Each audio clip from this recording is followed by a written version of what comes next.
Pues ya estamos listos. Entonces, pues antes que nada, muchísimas gracias por venir. Somos poquitos, pero los que debemos estar, pero bien bragados. Contarles nada más que tuvimos un seminario también chiquito, fue menos gente allá en El Paso, el lunes, pero sí fue Catina. Antes que nada, decirle que le manda muchos saludos, que los extraña mucho a Ábalos, que su vida aquí fue fantástica. Ahorita le voy a pasar el video. No, eso lo hice cualquiera. Menos los que quieren estar en la tierra, me compartimos. Ahorita que a ver si está de corrido a su señora. A ver si está de corrido. Y pues tenemos como una agenda para el día, dos temas básicamente, hablar de las preguntas estas que les mandan, los recados que mandan del Paso. Esa no me la pasaste, ¿verdad? ¿Cuál? La del Paso, ¿sí? No. Sí, el programa, aquí, ya ves que hay un programa para el primer evento, hay uno más chiquito para el segundo. Este es el programa que tenemos para el segundo, que es traerle razón de las preguntas y los saludos que les mandan del Paso, y después hablar un poco del presente y el futuro de Ábalos. Pero podemos hablar con libertad también del pasado, si ustedes quieren. Entonces, pero antes de entrar al programa, yo quiero ver si tienen algo que decir, algún otro tema. Adelante, don Carlos. Bueno, ustedes han oído hablar ¿conocen al Dama en Chihuahua? He oído hablar del Dama. ¿Pero la conoce usted, no? Sí. ¿Usted conoce la? Es un 28 kilómetros de aquí. Membrillo de ¿Saben que ahí hubo mande? Membrillo. En Membrillo, una caseta en Membrillo. Es la tierra de los camellos. Así es. Ahí cerca, una planta de Uramex. ¿No saben de esa? Sí. Producía uranio. Se cerró por contaminante. Casi llegaba por la Rosa de los Vientos, llegaba hasta aquí a Ábalos, para que vean que no solamente Ábalos. Y el uranio, pues yo creo, el uranio produce un gas que se llama gas ratán. Para que tomen nota de eso, porque eso es muy contaminante. Ahí sí cerraron la fundidora, o digo la planta de Uramex, precisamente por... ¿Se acuerdan de Chernobyl? ¿Se acuerdan de Chernobyl? Pues saben de cuenta, aquí se llama Aldama. Y era muy contagiosa, la búsqueda estatal.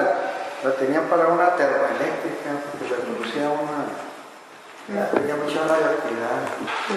Entonces eso yo creo que sabe. Hay unos baños aquí que se llaman Sandío de Alcalá. Ahí todos vamos ahí que las aguas son maravillosas. Las señoras van ahí que por la que no se puede embarazar, que ahí se embaraza, por depende con quién vaya. No, pero que el agua les ayuda, les apoya. Ya pavimentaron la alberquita que había, pero antes estaba ¿cómo se llama? El barro. Y eso era maravilloso para las señoras, para la piel, para la cara, y me sacaban de no. Pero ya le hicieron una alberquita bonita, ya hay unos bañitos privados muy padres, la temperatura 40 a 45 el agua. Bueno, yo hace como 2 o 3 años que no voy. Pero radioactividad del agua, que eran las únicas que en el mundo. Aquí había un geólogo. O sea, alguien aquí de ustedes de Chihuahua que se llamaba Carlos García Gutiérrez, lo máximo en la geología. Él decía eso, que las aguas esas maravillosas de Sandío de Alcalá, que era todo mito. ¿Han oído hablar de la zona del silencio? ¿Sí? Pues también ahí decía don Carlos García Gutiérrez que era todo mito, que se apagaban antes, que acababan los radios, que los relojes no funcionaban, que no hacían tortugas del tamaño de un becerro, que todo eso. Es muy interesante eso, ustedes que andan en eso, en esas cosas de investigación. Pero yo les quería mencionar mucho nada más eso de la Nexo, que fue una planta que se hizo para hacer funcionar una termoeléctrica, era del Estado estatal, pero tuvo que cerrarse. Y esos aguas tenían esa radioactividad, venían saliendo del canal. No, fíjese que fue López Portillo el que fundó Uramex como una paraestatal del Estado. Y lo que yo he sabido es que sí ha habido estudios científicos acerca de las filtraciones de Aldama hacia las casas en Aldama, porque las casas que no tienen piso de tierra, cuando es invierno, que están mucho tiempo cerradas, no solamente empiezan a concentrar el ratán, sino pues también de las mismas cocinas, pues porque no son de gas, muchas cocinas son de leña, y que está causando mucho cáncer de seno, me decían, que es uno de los problemas que está teniendo la gente alrededor de Uramex. Pero pues el proyecto no nos queremos entrar en Ábalos, pero yo hablaba como referencia que eso puede haber contribuido a lo que tanto nos sacaron el otro día, de que los niños que no nos eran atendidos. No, déjeme le platico que precisamente ahí en el CIMAP, pues no nada más nos hemos enfocado en esta área. Por ejemplo, hay otra doctora que está enfocada en el área de radioactividad precisamente, y ellos tienen muchos estudios, sobre todo la preocupación de ellos es que el pez que se puede adquirir ahí en los alrededores de Aldama tiene altas concentraciones de uranio y de... ¿cuál es el otro? Radón, creo, pues otro elemento radioactivo, entonces sí se ha tomado en consideración. ¿No es ratán o radón? No, es radón, el elemento químico es radón. Sí. Entonces sí se ha tenido en consideración eso. Y déjeme le platico de San Diego de Alcalá, así rapidito nada más. Sí, de las plantas con las que yo trabajo ahorita en el doctorado, precisamente las traje de ahí de San Diego de Alcalá, que son tienen un efecto de retener el arsénico dentro de un mesocosmos, o sea, de suelo y planta, y ahí retienen el arsénico, que precisamente es otra problemática del estado de Chihuahua, el arsénico en el agua. Entonces, precisamente se eligieron de ahí de San Diego de Alcalá porque esas aguas que están ahí están azufradas y tienen poquito arsénico, entonces ya se sabía que eran tolerantes. Perdón, ahí el ahorita sigue. Azufradas de Camargo, Chihuahua, no sé si habrán oído hablar de ella. Sí. Más bien ahí yo, hasta donde yo sé, me decía don Carlos García Gutiérrez, casi me quedaba muerto, pero era un sabio en eso, que eso de azufradas no, radioactivas en San Diego de Alcalá. Sí. Hay una zona, ¿no? Lo que es Aldama y lo que viene siendo el Nopal y Peña Blanca. Ahí donde trabajas tú, hay un señor que se llama Pedro Castillo. No sé si lo conoces. A ver, platique más de San Diego. Yo trabajo en el Servicio Geológico Mexicano, en el SGM. Entonces ahorita, donde son las instalaciones del laboratorio, antes era de Uramex. Y luego después, ¿qué pasó a ser ¿cómo se llamaba? Bueno, tuvo otro nombre, luego ya el Servicio Geológico Mexicano. Ahí trabajó Pedro Castillo, le hace parcimar. Pero sí, ahorita el Servicio Geológico está explotando lo que es el Nopal y Peña Blanca. Y colinda pues entra uno por Sacramento y va por las coordenadas de donde está el dam. Ahí hay coordenadas donde hay uranio. Sí, pero más o menos toda esa zona de Aldama y parte de allá, pues sí es zona de uranio. Bueno, más que querida doctora, la intervención, una de mis intervenciones la vez pasada, la vuelvo a hacer ahora. Sí. Que les dije que ustedes que tienen tanto estudio relativo a toda la ecología que están haciendo mención ahorita, ustedes lo saben. Y luego les pregunté, bueno, lo han dado a conocer, sí, se lo hemos entregado a los jefes superiores de nosotros. No va mi pregunta a quién personalmente se lo hacen saber, sino a la gente que habita y que hace uso de todo eso, es la que debe estar enterada de qué es lo que pasa en el ambiente en el que se desenvuelve, va de día de campo, se mueve, come, porque mucha gente va a los restaurantes de Aldama, allá hay un criadero de pescado y muchas cosas de esas, y les van a dar y se queda callado, pues no hay derecho. Lo que pasa es que cuando se da conocimiento a las autoridades, le dicen a uno que sí, entonces ya apuntan muchas cosas, a muchas vueltas, porque es muy delicado ir y plantear una zona habitacional, los estudios que hay, ¿verdad? Porque pues nos podemos... Hay la problemática social, necesita uno apoyo para poder decirlo sin alarmar, sin nada, sino que para que te ayude en el lugar que tú vives, no te perjudique, puedes poner esta planta, pues, o sea, en son de ayuda. Que sea un renglón que realmente se pueda hacer del conocimiento público. Digo, si no vamos a poner a analizar qué es gobierno, cómo actúa y de qué se trata. A nosotros, a todos nos ha afectado en la cuestión económica, indiscutiblemente, pero pues somos cautivos y no vale protestar. Pero yo creo que cuando se pone en peligro a la raza humana, ahí sí es otro boleto, que es una obligación moral al ponerla y hacerla de conocimiento de la gente. Y algo que nosotros decimos, que no importa dónde viva, pero todos somos Chihuahua. Como dijo ahorita el señor Carlos, el viento se lleva todo. Yo puedo vivir afuera de Chihuahua y me va a llegar lo de aquí. Y está contaminado en Aldama, nos va a llegar. Ahora, pues dicen ustedes pues, que esos contaminantes, que este y que el otro, lo único que pueden ocasionar esa esterilidad. Bueno, pero es una esterilidad que no fue con las pastillitas ni de 8 días y que se nada. Natural. Que viene a cumplir con que pues, ya el ser humano no haga otra explosión demográfica, porque no va a haber que darles. Oiga, don Luis, entonces, ¿usted qué propondría? Que haya como brigadas que ven, o sea, en el caso específico de Ábalos, que es lo que ahorita nos interesa, ¿no? ¿Usted propondría que se hicieran brigadas como de parte de las compañeras a las caseríos de alrededor o algo así? Yo quisiera que se hiciera un estudio, una información que no cause pavor. Mucha de la gente que habita en las manzanas lo hace con la mentalidad de quedarse con el inmueble. Eso sucedió desde que el gobierno compró toda la extensión.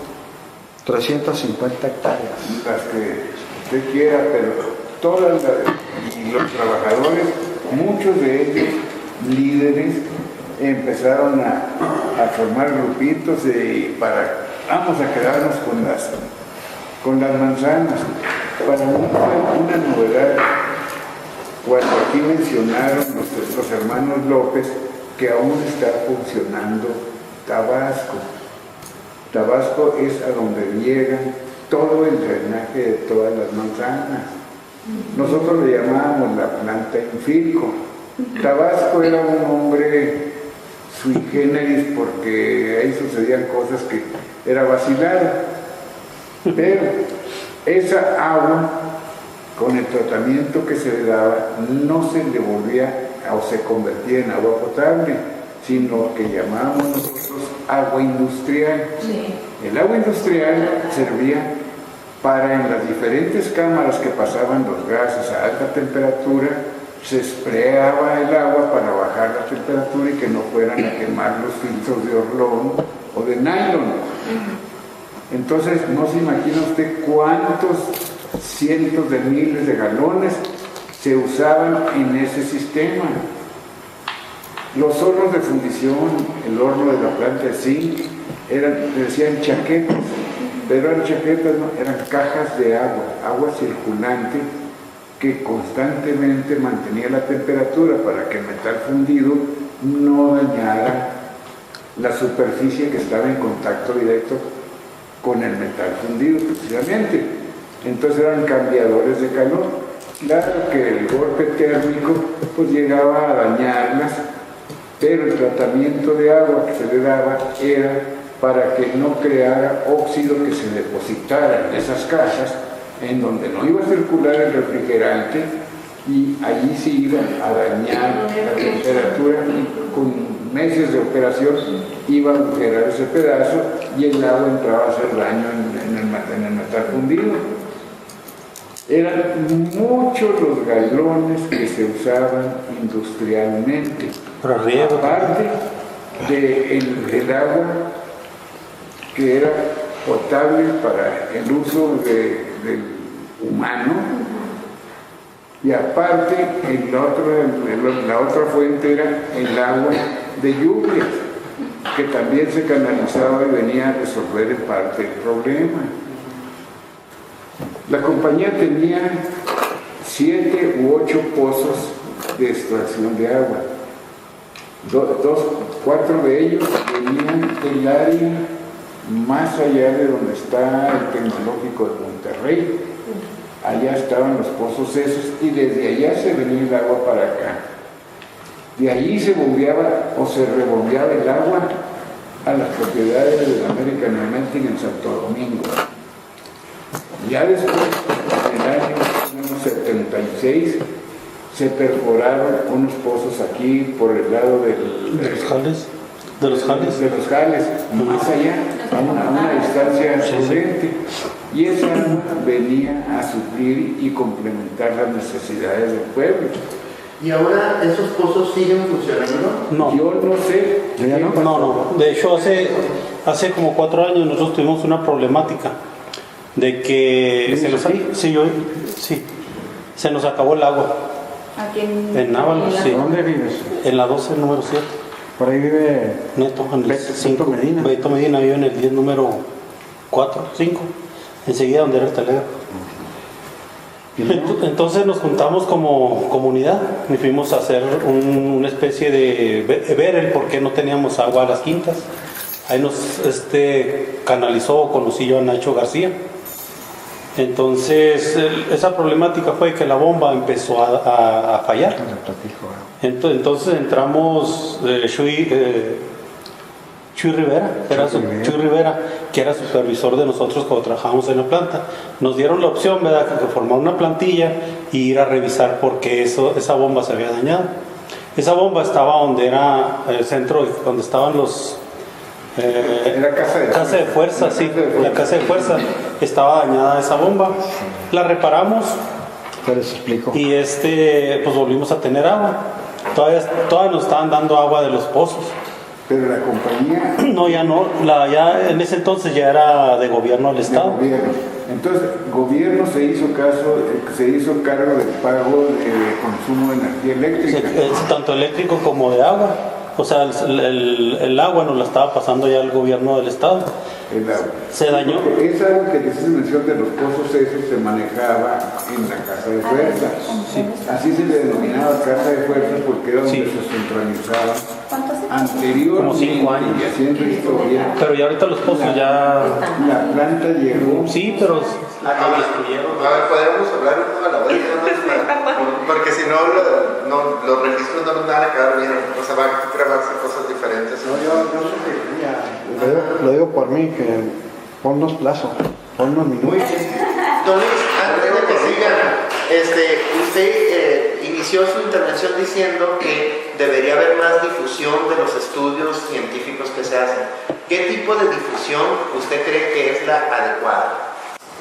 Lo ignoro, porque nunca me había visto en un problema yo de esta naturaleza. Pero la gente debe estar consciente dónde habita, qué riesgos corre, que ya les hemos mencionado, para que se hagan cargo de su prole. Claro. No le dejen todo al maestro. En la casa empieza la educación. O sea, debe haber educación en las casas dentro de las zonas donde los científicos ven que hay riesgo. Así es. Muy Nosotros bien. Ya sabemos, ustedes lo presentaron, a tal distancia de la tronera y que y que el otro, y que no está pavimentado. Nunca tuvimos pavimento, más que el circuito en el cual circulaban los camiones y se acabó ya todo el pavimento que había. Para resolver el problema, como lo mencionan aquí y preguntan los muchachos del Paso, tendrían que pavimentarse todas las calles. Para lo que ya está, dejarlo quieto. Para el futuro, pues. Para el futuro, pero es una cantidad bastante regular la que se necesita proteger, invertir y pavimentar como en primera instancia. Muy bien. Nelcy, tú tienes... Sí, yo tengo 3 puntos principales sobre tanto de la reflexión de la reunión anterior como de esta. Creo que al momento que se dijo que todavía Ábalos era un centro un poco importante de contaminación, por decirlo así, No es tanto que la empresa sea la culpable, sino el hecho de que al momento de que la empresa se retira, no se le exige a la empresa una limpieza del área. No soy especialista en eso, pero me imagino que se les debe exigir de alguna manera que ellos limpiaran su área y que dejaran, no sé, en condiciones más o menos aceptables el lugar. No se le exige, creo yo, y por lo tanto tampoco la empresa ni el Estado se hacen responsables de eso. Ábalos fue lo que fue un gran centro de trabajo, de producción, de todo, ¿sí? Y eso se queda en esa historia. ¿Qué pasa después? Ya no funciona la empresa, se queda la contaminación y ahora están las consecuencias que estamos viendo, ¿sí? La gente, tú lo has mencionado, no va a dejar su patrimonio porque hay altos índices de plomo o de otros elementos que dañan a la salud. Y como bien dices, hay que establecer medidas entonces para que la gente se entere. Si tú vas y le dices a las personas, yo he trabajado con comunidades indígenas y mestizas, en las que vas y tú le dices de entrada, no, está usted viviendo en una zona de riesgo, te van a decir, no me importa, es mi casa, es mi patrimonio, he vivido miles, o mi familia, o tantas generaciones hemos vivido aquí. Sí, darles la información, ¿verdad? Hay muchas formas de darle información, talleres, te acercas a la comunidad, en este caso Ábalos es la comunidad, te acercas con la gente, les das una plática a lo mejor de lo que fue Ábalos en el sentido del plomo, de las consecuencias que hay, vaya, no de Ábalos sino de lo que se trabajó ahí. Y entonces hacer consciente a la gente precisamente que hay un riesgo, pero que hay medidas que lo pueden contrarrestar. Y es cuando los especialistas, tanto en salud como en este tipo de situaciones, pueden entrar y decirle a la gente cómo contrarrestar y cómo se puede entonces ir buscando la manera en que tanto el Estado también, al momento de que ya está sacando parte del material de la planta, y la gente que está ahí se haga consciente pues, de qué medidas ellos pueden tomar en cuanto a salud, si es consumir leche, si es ciertos medicamentos o ciertos chequeos anuales o no sé. Creo que esto no solamente compete a la parte de salud, sino a la misma colonia, sino que, o sea, como que se compete a muchas instituciones y a mucha gente. Entonces sería como algo muy, no sé si difícil hasta cierto momento moverlos a todos, pero yo creo que con algo que se empiece también por parte de estos institutos, por parte de estas personas que están ahorita presentes, y a lo mejor algunos talleres, alguna primera aproximación, incluso con otros especialistas. Hablo por parte de la institución a la que represento, a lo mejor no me presente yo. Estoy en una escuela de antropología, hay antropólogos físicos que les pueden ayudar muy bien a hacer un sondeo en cuanto a la salud. Desde la antropología hay antropólogos sociales que ya han trabajado ahí. A lo mejor si empezamos a hacer estos contactos entre las instituciones, podemos encontrar entonces alternativas que sean realmente soluciones para el problema que ya hay, ¿sí? Entonces esta es la reflexión que tengo. O sea, no quedamos en el ataque al pasado. No, el pasado se respeta. Ver la manera de juntar diferentes voces de la gente que trabaja aquí, de la gente que está tratando de ver hacia el futuro las consecuencias ambientales y a partir de este diálogo ofrecerle a la comunidad información más confiable, ya no alarmista, sino algo confiable, más centrado, para que se cuiden. O sea, que de la gente de las colonias nuevas, por ejemplo, sepan que esas montañas quedaron ahí, que no sepan que los niños jueguen. Sí, o sea, por ejemplo, esas cosas tan sencillas. De hecho, a mí cuando estuve muestreando para hacer los análisis que me tocó hacer, en varias ocasiones me tocó ver niños jugando sobre las presas de jales e incluso gente cabalgando. ¿Con cuáles jales habla? Los que están aquí. Los negros, la grasa. Lo que es jales. Sí, sí. Me tocó ver. ¿Perdón? ¿Los negros o los amarillos? No, los que son como suelo, que están un poquito amarillitos. Amarillos. Ajá, sí. Me tocó ver diversas ocasiones niños jugando, gente caminando, gente a caballo, y que lo usaban como un área de recreación. Entonces, de hecho, a mí no se me olvida que un señor que iba a caballo me paró y me dijo, ¿qué está haciendo? Y yo le digo, no, pues tomando unas muestras para ver las concentraciones de elementos que hay en el me dice, sí, dicen que esa tierra es mala, dice. De hecho, yo tengo un primo, un hermano, no me acuerdo, un pariente del cercano que acaba de fallecer de cáncer y dicen que era porque venía a montar seguido aquí. O sea, como está el área, iban y montaban así. Digo, pues mire, yo apenas ando haciendo el estudio, yo no le puedo afirmar, nada más así quedó. Pero, o sea, esa es una de mis preocupaciones, que la gente anda ahí como si fuera un área natural accesible y no se le hace conciencia del daño que les puede causar. Y también quería comentar otra cosa con respecto a lo que tú comentabas. Nosotros hace 3 años trabajamos con la doctora, con nuestra directora, en un programa de identificación de sitios contaminados de todo el estado de Chihuahua. Y obviamente, pues entre los que destacaba era Ábalos, ¿verdad? Entonces, es una metodología que se sigue a nivel nacional para identificar los sitios contaminados e identificar los responsables. Bueno, se les dice presumiblemente contaminados porque hasta que no se hagan las mediciones adecuadas, uno puede asegurar que están contaminados. Entonces, dentro de esos pasos, esa metodología que se seguía, se decía que si el lugar tenía dueño, o sea, por decir, cuando aún eran dueños los de la empresa, se hacía responsable de la remediación al dueño de la empresa. Si el lugar ya no tenía dueño, o en este caso, que ya es parte del gobierno del estado, el responsable, si no tiene dueño o el dueño es gobierno del estado, el responsable es gobierno del estado. Entonces a eso va mi comentario, que nuestra intención de comentar esto es porque nosotros sabemos que el responsable en hacer la remediación es el gobierno del estado. Yo tenía entendido. El gobierno del estado, al momento de que adquirió, él agarró, lo adquirió con todo. Él tenía el conocimiento. O sea, aquí ASARCO no tiene nada que ver. Aquí es gobierno del estado. Hay dos casos que nosotros conocemos que en México, gente ajena a gobiernos, uno de ellos fue en Tijuana, y un sitio que se juntó la comunidad, principalmente las mujeres, que se fue una empresa que hacía baterías. Entonces ellas empezaron a ver problemas en sus niños. Ella tuvieron la iniciativa de invitar a médicos a que midieran el sitio. Cuando vieron contaminación, exigieron al gobierno, a la empresa que ya había cerrado, una empresa americana, que le exigiera al gobierno a la empresa que viniera a remediar.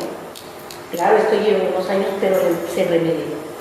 Sí, pero aquí la comunidad fue la que se acercó. Otro caso fue también una mina que cerraron los CAL, y fue en Zacatecas, y no hace mucho.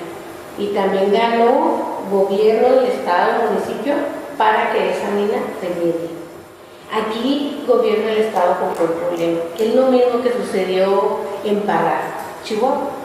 Ya la Prieta, la mina también, que están los CAL, que son muchos, y el responsable no es Industrial Minera México, el responsable es el municipio. Igual aquí el responsable es gobierno. Y nosotros de hecho habíamos metido una propuesta en conjunto con la doctora para remediar el sitio, y la cual fue asignada. Nosotros teníamos el conocimiento de otro investigador y salió por mucho tiempo en el periódico que se iba a invertir no sé cuántos millones de pesos en la remediación, cosa que a la fecha pues no hemos visto. Y con respecto a lo que mencionabas de las brigadas, considero que sí es un tema delicado esa propuesta, porque yo creo que, como dices tú, tiene que ser un conjunto de diversos profesionistas que puedan manejar diversos aspectos, hasta el aspecto psicológico, porque les voy a platicar lo que sucedió en San Luis Potosí, en una minera que tenía este mismo problema, en donde el gobierno del estado empezó a otorgar despensas ricas en calcio a los habitantes de la comunidad, precisamente para disminuirle los niveles de plomo. Entonces, obviamente, pues la gente estaba muy contenta porque se les estaba otorgando las despensas. Cuando les bajaban los niveles de plomo a los niños, se les dejaba de otorgar esa despensa. Entonces se empezaron a dar cuenta después de que las mamás de la comunidad les daban suelo a comer a sus niños, para que les volvieran a subir los niveles de plomo para poder seguir recibiendo la despensa. Entonces sí es un poco delicado el cómo tratarlo, el cómo hacerles el conocimiento para no tener ese tipo de situaciones. Aquí había gente que hacía eso cuando trabajábamos, cuando más o menos nos iban a hacer el estudio de la sangre, se iban a las partes contaminadas a aspirar lo fundido para salir altos en plomo y poderse incapacitar. Y también me da la problemática es de que la gente que llegó de paracaidista, como lo comentaba el otro día, ellos fueron a lo mejor que se les hizo el estudio y vieron una posibilidad de decir, bueno, pues aquí yo me puedo hacer de una lana, porque hubo gente que mandó a la empresa 1 o 2 personas que no tuvieron nada que ver con la Industrial Minera México, que llegó gente por no sé de dónde llegó y pues yo te demando porque aquí vivo. Y ellos pues por agarrar una lana, pues también esa problemática se vio. Y en caso de nosotros, ¿verdad?, que somos avalenses, de que pues de toda la vida, si nos dijeran, ¿verdad?, pues tu casa te doy tanto, yo no la dejaría, ¿verdad? Pero sí es una problemática el estar viviendo aquí. Entonces sí, en conjunto pues con ustedes, ¿verdad?, sí estaría bien ver la solución, o sea, cómo se pudiera solucionar para que gente que no llegue a vivir de esto, ¿verdad?, que diga, bueno, pues yo me voy a beneficiar con esta problemática, y la gente que verdad quiere estar aquí o la que está afectada de muchos años, ¿verdad?, pues también se va beneficiada con esto. Miren, la vez pasada les pasamos las recomendaciones en Estados Unidos y Ceci muy diligentemente acá nos preparó este documento con las mexicanas. Entonces ahora, pues como ya empezamos a hablar de esto del futuro, le dije a Ceci que les iba a repartir como el documento para que ella nos hablara muy bien, nos hablara más o menos de qué significa todo eso, que a los ojos de quien no es científico suena bastante complicado. La mera verdad. ¿Qué significa todo eso y qué implicaciones tiene esto para el futuro de Águilas como comunidad? Bueno, primero, pues las primeras hojas es un extracto que yo saqué de la norma que viene aquí mencionada, norma oficial mexicana 199, la norma 199, en donde nos dice pues los niveles de plomo en sangre que puede haber en esta parte. Son niños menores de 15 años y mujeres embarazadas, que como habíamos platicado, hay gente que es más susceptible a tener problemática, y en este caso pues los más susceptibles son los niños y las mujeres embarazadas por sus bebés que tienen con ellas. Entonces aquí viene mencionado pues las acciones que se pueden hacer en función del nivel de plomo en sangre que tengan estos niños de estas mujeres embarazadas. Aquí menciona para niños menores de 3 años, para de 3 a 15, y para las mujeres embarazadas o en periodo de lactancia. Entonces, si se fijan, si lo leemos a detalle, va a haber cosas que quedan así como vagas en la misma norma. Por ejemplo, en los niveles de menor de 10 microgramos por litro dice que no hay acciones específicas, aunque ya hemos visto en algunos estudios, la doctora nos podrá decir mejor, que a esos niveles ya puede haber daño neurológico o de ansiedad, hiperactividad. Entonces, sería pues nada más como darle una ojeadita a esto y checar qué se puede hacer en cada caso. Ya cuando los niveles son mayores a 70 microgramos por decilitro, ya menciona pues de que es un caso de emergencia y que hay que tener una acción inmediata en este niño, en esta mujer embarazada. Igual aquí más adelante viene las mismas acciones, pero aquí ya específico para personas mayores de 15 años y que no sean mujeres embarazadas, o sea, para el resto de la población. Oye, Ceci, y en la reunión pasada ya nos contó el ingeniero Rodríguez y Saldívar que en el pasado la empresa se encargaba de monitorear a los trabajadores, de dar servicio médico a los niños, los hijos de los trabajadores, etc. Pero en el presente y en el pasado, ¿quién es el encargado de hacer cumplir esta norma o cómo se le podría hacer para que lo que hace la empresa se siga haciendo para la gente que tiene que convivir con esta. Sí, que realmente es nuestra preocupación, más que nada es el presente cercano, que estamos hablando de estos 5 o 10 años, y el futuro. Entonces, igual como decimos, el responsable de la remediación es el gobierno del estado, también tiene que ser el responsable en monitorear las concentraciones de plomo en sangre de la gente que está recibiendo, sobre todo aledaña a esta zona. Y pues aquí yo agregué algo precisamente del estudio que realizamos, en donde pues es evidente que no nada más la problemática actual con los desechos que tenemos, con los residuos que quedaron, no nada más es el plomo, sino también vienen siendo el cadmio y el arsénico, que aquí si se fijan, a ver si se alcanza a ver, la siguiente tablita viene siendo las concentraciones de cadmio que hay en el suelo. Tomamos 39 muestras distribuidas uniformemente alrededor de esa área de los jales, en donde la que dice abajito del 50 dice NOM 147. Ahí, a partir de esa raya, todas las barritas que estén por encima de esa raya sobrepasan la norma oficial mexicana que establece para un lugar de uso residencial, para zona habitacional. Ceci, ¿y las 39 muestras en qué radio alrededor del jale fueron? Se tomaron, creo que son como 10 hectáreas, no recuerdo exactamente si son 10 hectáreas lo de los jales, se tomaron distribuidos uniformemente dentro de los jales. Sobre el jal y alrededor cercano. Nosotros no muestramos a las comunidades porque ese estudio ya lo había hecho la doctora Sanín. Y entonces nosotros en ese momento lo único que hicimos fue tomar a consideración lo que estaba ahí en el TAN, y sobre todo porque cuando yo empecé a muestrear en el 2005 fue precisamente cuando se empezó a edificar la colonia que está justo enfrente de los jales, visualizando esa problemática futura.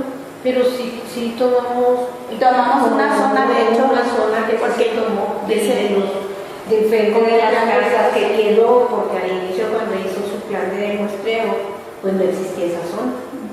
Y cuando vemos con ella segundo, ya había casas y se tuvo que muestrear en el jardincito de frente. Entonces sí hubo unos puntos que sí quedaron. Sí, es que en cuestión de 6 meses no se edificaron, pero sí rápido. O sea, venimos una vez, hicimos un sondeo y tomamos a consideración un área que era terreno baldío, y a los 6 meses que volvimos ya estaba habitado, bueno, no habitado, edificado, y a los 6 meses ya estaba habitado. Entonces sí fue así bastante rápido. De hecho, Silpaz está dividido y ya pavimentado y todo, porque iba a ser enfrentito de los jales, iban las casas, pero yo creo que alguien dio el aviso y nomás quedaron las calles ya marcadas. Está el jal aquí, entonces el fraccionamiento está aquí, y toda esta zona ya están las calles, está trazada. ¿Se acuerda que había una casa blanca aquí? Pilares que te dejan para la luz. Sí. Y los pilares que te dejan para la luz, pero ya no edificaron, porque alguien la había visto. Sí, ¿tiene algún comentario? No, pues en esa zona antes eran como terrenos baldíos donde depositaban la basura, o había como ladrilleras. Pasando la vía había una casita blanca donde se reparaban los bulldozers de este lado, que era un caminito. Entonces esas casas se hicieron de ese lado. Entonces no pertenecía a la empresa, sino que existió un contrato con el general Clark, un contrato que se le dio para que estuviera llevándose toda la escoria, o sea, la grasa que le llamamos el grasero, no es más que escoria de fundición, ya inerte. Entonces, que se la llevaron, y existe, como le digo usted, de Ciudad Juárez a la Ciudad de México, son 1.700 kilómetros de vía, y toda estaba lastrada con el tercero de agua. Y no se les cobraba nada porque era un beneficio para nosotros.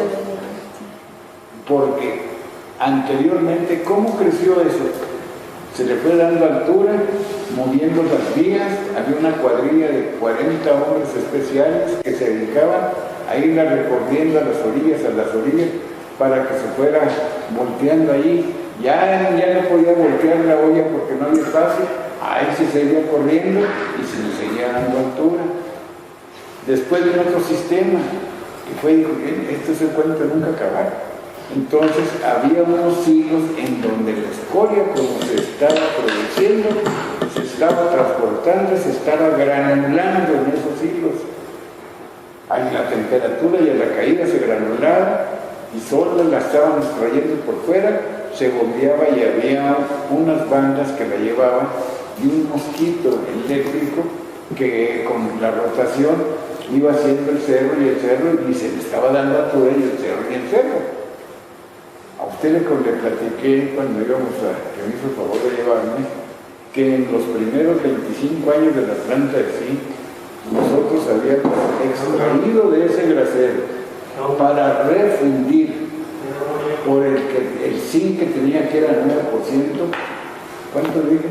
¿Recuerdan? Sí, me acuerdo que me platicó, pero pues me acuerdo. Le dije que eran 8 millones de toneladas las que habíamos vuelto a reingresar a fundición, extraer ese 9% y volver a producir esa escoria que ya los muchachitos del señor Clark, claro que nos hacían espacio y nos cambiaban, les avisábamos, pues ya pueden pasar si ya dejamos otra área libre, y empezábamos a voltear la escoria nueva que se estaba produciendo en la área que ellos nos asignaron, y regresaban con sus bulldozers, cosa inaudita. El señor dice que estaba en una casita donde reparaban bulldozers y todo. Yo nunca había visto un consumo de bulldozers como los que tenía. La grasa esta es abrasiva sobremanera. Lo que son las orugas y los rippers para romperla llevaban un revestimiento adicional al que ya traían con soldadura extradura, y de todos modos se le acababa. Oye, ingeniero, ¿y en algún momento ustedes se imaginaron que algún día el gobierno o quien sea fuera a construir casas ahí? No, ahora en lo de la construcción voy más adelante. En Alemania ya no tenían el sistema de nosotros. En Alemania esa escoria, inmediatamente como se producía, había una compañía productora de bloques para construcción con ese material. O sea que es un material que no es dañino, porque lo que contenga no tiene por qué atacar. Yo creo que ustedes atacaron, porque esa piedra dura negra. Nosotros la usamos como complemento a la hora de vaciar pisos y todo lo demás. Se ponía en emparrillada y la escoria esa triturada se mezclaba con el cemento en lugar del cascajo normalmente extraído de los arroyos y cosas. Esto lo suplía y con una durabilidad superior y con una dureza fabulosa. A lo que me refería es, si usted alguna vez, hablando de locales, si alguna vez se imaginaron... ¿Llegamos a imaginar eso? No. ¿Que iba a construirse ahí? No. De hecho... Bueno, le voy a explicar por qué. En el proceso, en lo que era la planta de zinc, en la plomera, había 2 hornos reverberos, los cuales la escoria que se producía en el horno en primera instancia, se le quitaba el plomo en una plomera, el horno, la plata que tenía, chorreaba el plomo que se iba a moldear para ser enviado a Monterrey. Pero en el reverbero, a la hora de que se granulaba la escoria esa, se usaba lo que los americanos llaman soda ash y nosotros es sosa cáustica. La sosa cáustica cumplía con su función y esa agua se iba por un arroyito encementado y tal cosa y se le da allá al grasero.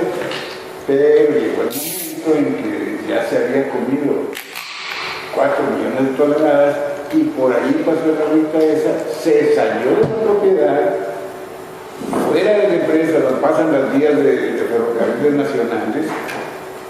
Hubo unas 4 vaquitas que tenía un señor que la lava, pues se traía lava, pero esas 4 vaquitas siguen nomás, entregaron cuero y entregaron todo.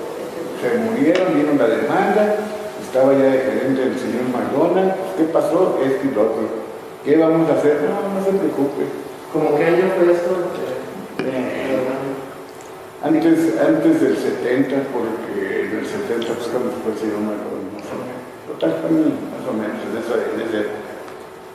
Entonces, se me ocurrió hacer en un terreno baldío que se había quedado ya el brasero, una pila, pero una pila para que ahí tuviera la evaporación y se acabó el problema.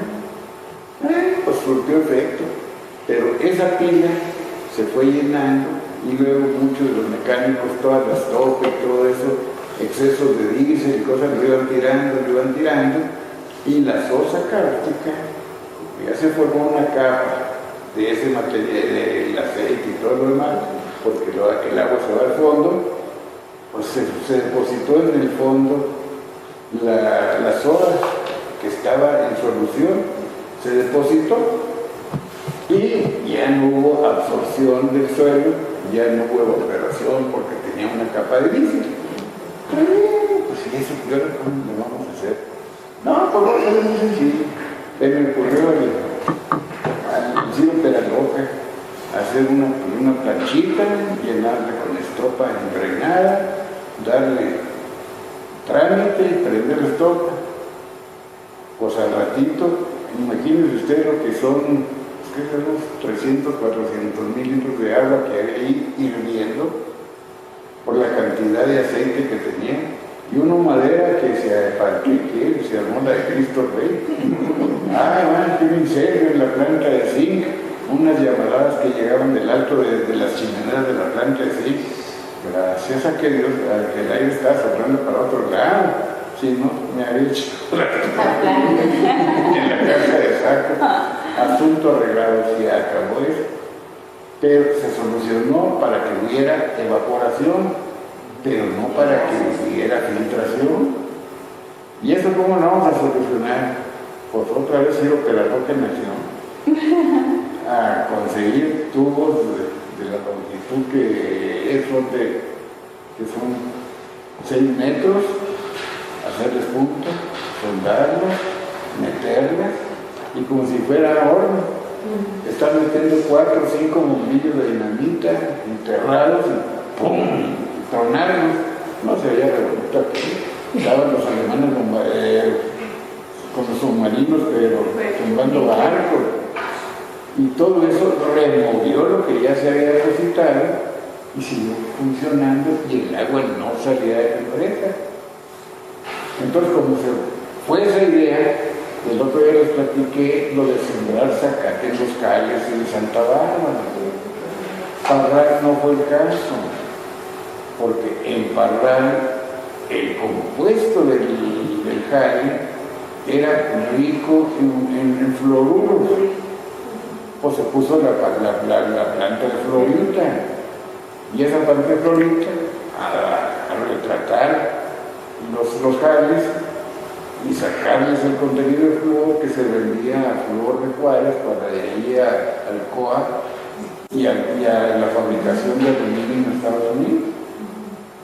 Son muchas las cosas que se hacían, pero no dirigidas exclusivamente a evitar contaminación.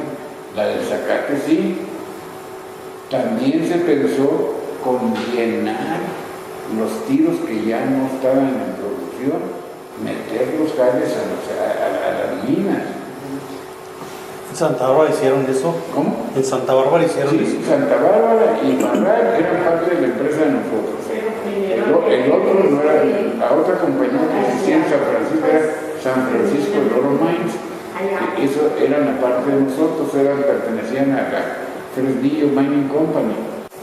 Pero lo que fue Santa Bárbara y Parral, hacer eso, porque ¿a dónde vas a meter esa cantidad de donde salió parte? Sí. Nada más que lo que primero se tendría que hacer es aislar. Primero tendría que ponerse cemento. Pues sí, para que lo reciba y no haya filtraciones. a los mantos acuíferos. Porque la mina siempre hay agua, la de Cabal está inundada no sé cuántos niveles. Ahora, casi se nos va la primera hora, y nada más me gustaría que concluyeras ya sobre cuáles son las aplicaciones de esto para el presente y el futuro. Sí. Bueno, ya nada más, concluyendo aquí, aparte de eso, van a decir, pues es que aquí nada más están las concentraciones de esos metales en el suelo, pero acá más adelante les muestro también un análisis que se le hizo para ver qué cambio de disponibles eran estos metales para que fueran lixiviables, precisamente que vayan lixiviándose y que lleguen a los mantos acuíferos. Entonces también vemos que no en todos los casos no en todas las muestras tenemos la problemática. La problemática más grande en este caso fue el cadmio, pero aún así el plomo y el arsénico hay ciertas muestras que salen con problema alto. Entonces, más que nada, la intención de este estudio es precisamente evaluar la situación, y porque precisamente si queremos proponer una técnica de remediación que no implique el movimiento de suelo, que podría ser una alternativa, pero es más costosa, nosotros buscando una que sea de un costo menor, tuvimos que primero hacer esa evaluación. Dentro de las propuestas precisamente era el uso de alguna planta, se analizó con el girasol, que es una planta pues que se puede dar crecimiento fácil aquí con el primer Chihuahua, nada más que el suelo está tan contaminado que la planta no le da abasto. Entonces ya se hicieron propuestas de mezclarse con fertilizante. Si se mezcla con fertilizante, se encapsula el contaminante y ya no está biodisponible y ya no causa daño. Entonces hay cosas sencillas, económicas, viables, nada más pues la cosa es tomar acciones y sobre todo pues estar conscientes del futuro que si se deja así, a mi criterio yo pienso que si se pudo invertir tanto en mejorar la infraestructura, ¿por qué no invertir en remediar? Y con respecto a lo que mencionaba de por qué se edificaron las casas habitación en frente de los jales, tengo entendido que la ley de desarrollo urbano prohíbe ese tipo de edificaciones donde hay un riesgo para los habitantes. Entonces ahí de hecho se infringió una ley en donde no deberían de haber edificado ahí, precisamente porque para empezar es una zona industrial y estamos enseguida de la industria, no tenía por qué, o sea, hay una normativa que establece tantos metros, kilómetros de distancia de una industria. Aquí no había ni 5 metros yo creo de distancia o 10. Entonces ahí de hecho se infringió una ley. ¿Por qué? Precisamente porque se pensó que a futuro ya no sería una zona industrial, pero pues ya ahorita de hecho no es una zona industrial, nada más que no se ha remediado la situación. Nosotros estuvimos como comité de vecinos de Ábalos una vez con el gobierno del estado y ellos querían, traían dos propuestas según ellos, ¿verdad?, de que los jales lo querían retirar, pero no era costeable. Entonces traían ese proyecto de echar tierra y poner zacate, pero no lo han llevado a cabo, nomás se quedó la idea. Cuando el suelo está altamente contaminado, la fitorremediación, que es el uso de plantas, no es lo más viable, por eso nos fuimos, o puede ser una combinación del fertilizante y las plantas y ya ahí se retienen los contenidos. Porque evaluamos con un producto químico que encapsula, que se le llama proceso de estabilización química, y también evaluamos los zacates para que se viera, también los zacates para las frentes de las casas, para que ya no tienes el polvo, ya el zacate te va a ayudar a quemarlo. Okay. Y otra que pudiera ser, ¿verdad?, que están tan inmensos con los búngalos que le llaman, el cementar, y que para mí hubiera sido primero haber hecho eso que esto. Sí. Que poner bonito y que la feria para mí remedia primero tu foco de contaminación que tienen los habitantes de la zona y luego ya con bonito. Si estoy entendiendo bien, ustedes están haciendo como equipo el trabajo que antes hacía el ingeniero Rodríguez. Son como él dice, tiro pedaloca para el futuro. Sí. No, bueno, o sea, en esta área, nosotros trabajamos en conjunto Sí. Antes las condiciones se ponían bajo un patrón mundial. Los que tenían lugares paradisíacos para disponer de sus contaminantes eran fabulosos. Vámonos a Australia y vámonos a Hawái, pero todo México, lo que son Zacatecas, en Aguascalientes, que también hubo fundición, en San Luis, y las minas de San Luis, y en todos los lugares hay jales, en donde hay minas existen jales, y se trabajaba pues como estaba establecido, sácalo, concentra, y los jales en donde, en esa oquedad que está innatural, ahí échalos, pero la oquedad viene para arriba. Nunca se pensó en cómo parar eso y cuál era el efecto que en realidad con 100 años de minería humana iba a atacar al género humano. Indescriptiblemente, si no, sin darlo por hecho que lo lógico había sido primero en cementar y luego empezar a depositar, y ir subiendo las bardas, ampliando el área de recepción de los jales. Pero hay jales, aquí tenemos nosotros, Santa Eulalia tiene, San Guillermo tiene, y toda esa área están los jales de concentración. Nos vamos al otro lado ya a San Antonio, allá están los jales también. Y de hecho en San Guillermo, que es el área que estoy estudiando ahora, sucedió lo mismo. Ahora, construyeron casas habitacionales. yo quiero poner aquí sobre la mesa, mencionó aquí don Carlos al difunto compañero Carlos García Gutiérrez, el arqueólogo fabuloso, que fundó la Escuela de Minas para la Universidad de Chihuahua. Era fabuloso Carlos, y siempre pugnó porque siempre la escasez de agua en Chihuahua, escasez de agua en Chihuahua.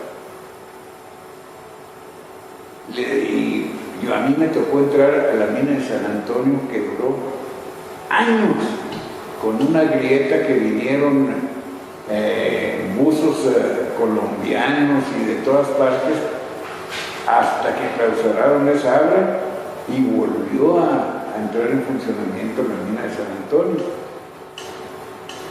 Yo soy ajeno a minas, pero esa vez vino una señorita licenciada que estaba en Nueva York en la oficina de ventas de lo que era, pues, azar.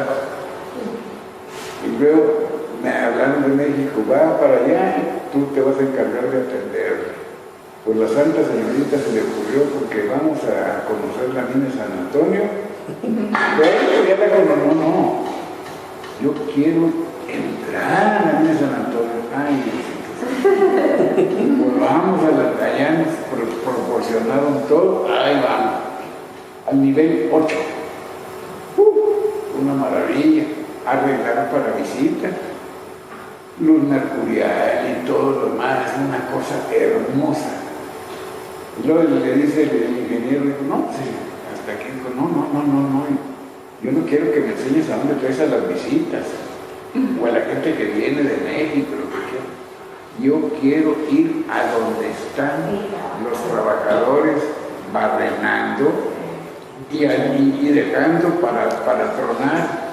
Ay, Dios mío, pues vamos, pasamos un hilito de agua en el nivel 8.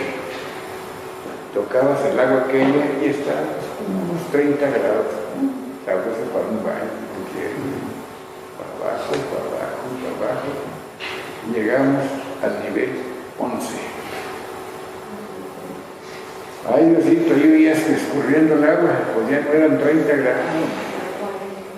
Ya estaba más calientita, más sabrosa. Pues ya vimos que los trabajadores, con toda la seguridad que tenía y les proporcionaba la empresa, pues los veías trabajando tú en short o taparrado, para poder soportar aquello, y ya había ventilación que antes no existía, ya había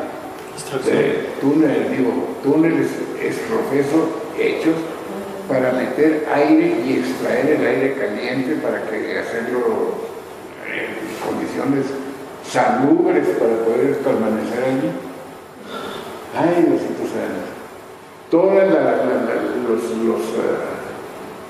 las vías y todo tenían puertas tipo submarino. Le pregunté al ingeniero, ¿y esto? No, en caso de que vuelva a suceder un accidente, aquí no vamos a morir como chinos. Y inmediata y automáticamente se cierran las puertas esas, tipo submarino, se independiza y vas para afuera. Está muy bien. Lo de las minas. Pero creo que Nelly tenía algo que decir sobre agua, ¿no? Sí, bueno, yo tenía una pregunta hacia acá las compañeras que mencionan que con fertilizante. Híjole, me pregunto si no es también un doble riesgo el es que generalicé fertilizante, pero es un fertilizante en específico. Sí, que precisamente su función es encapsular. Se llama. Aunque no lo crean, ya se nos fue la primera hora en que teníamos planeado hablar como del presente y futuro de agua. ¿Qué? Hora y media. De que empezamos, sí. Pero empezamos tarde, pero fue una hora de que empezamos bien en grabar. Entonces, pues lo que falta es nada más darles razón de sus preguntas y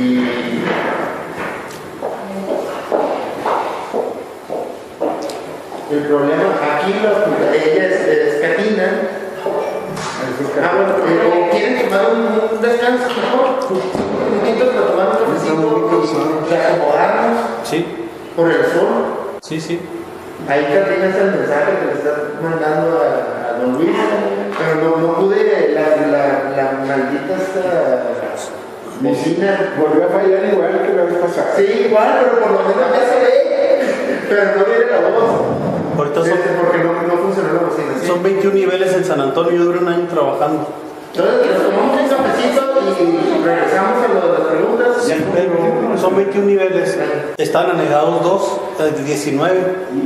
Y hace un año, 2 años, se pararon las bombas y se inundó todo.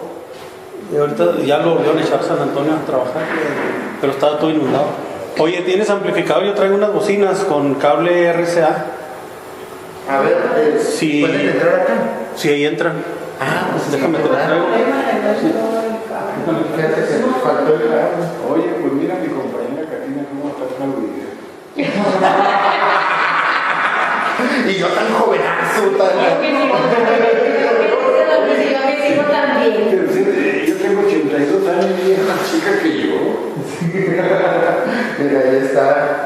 Bueno, ahorita regresando, la volvemos a correr. Bueno, vamos a hacer el radio.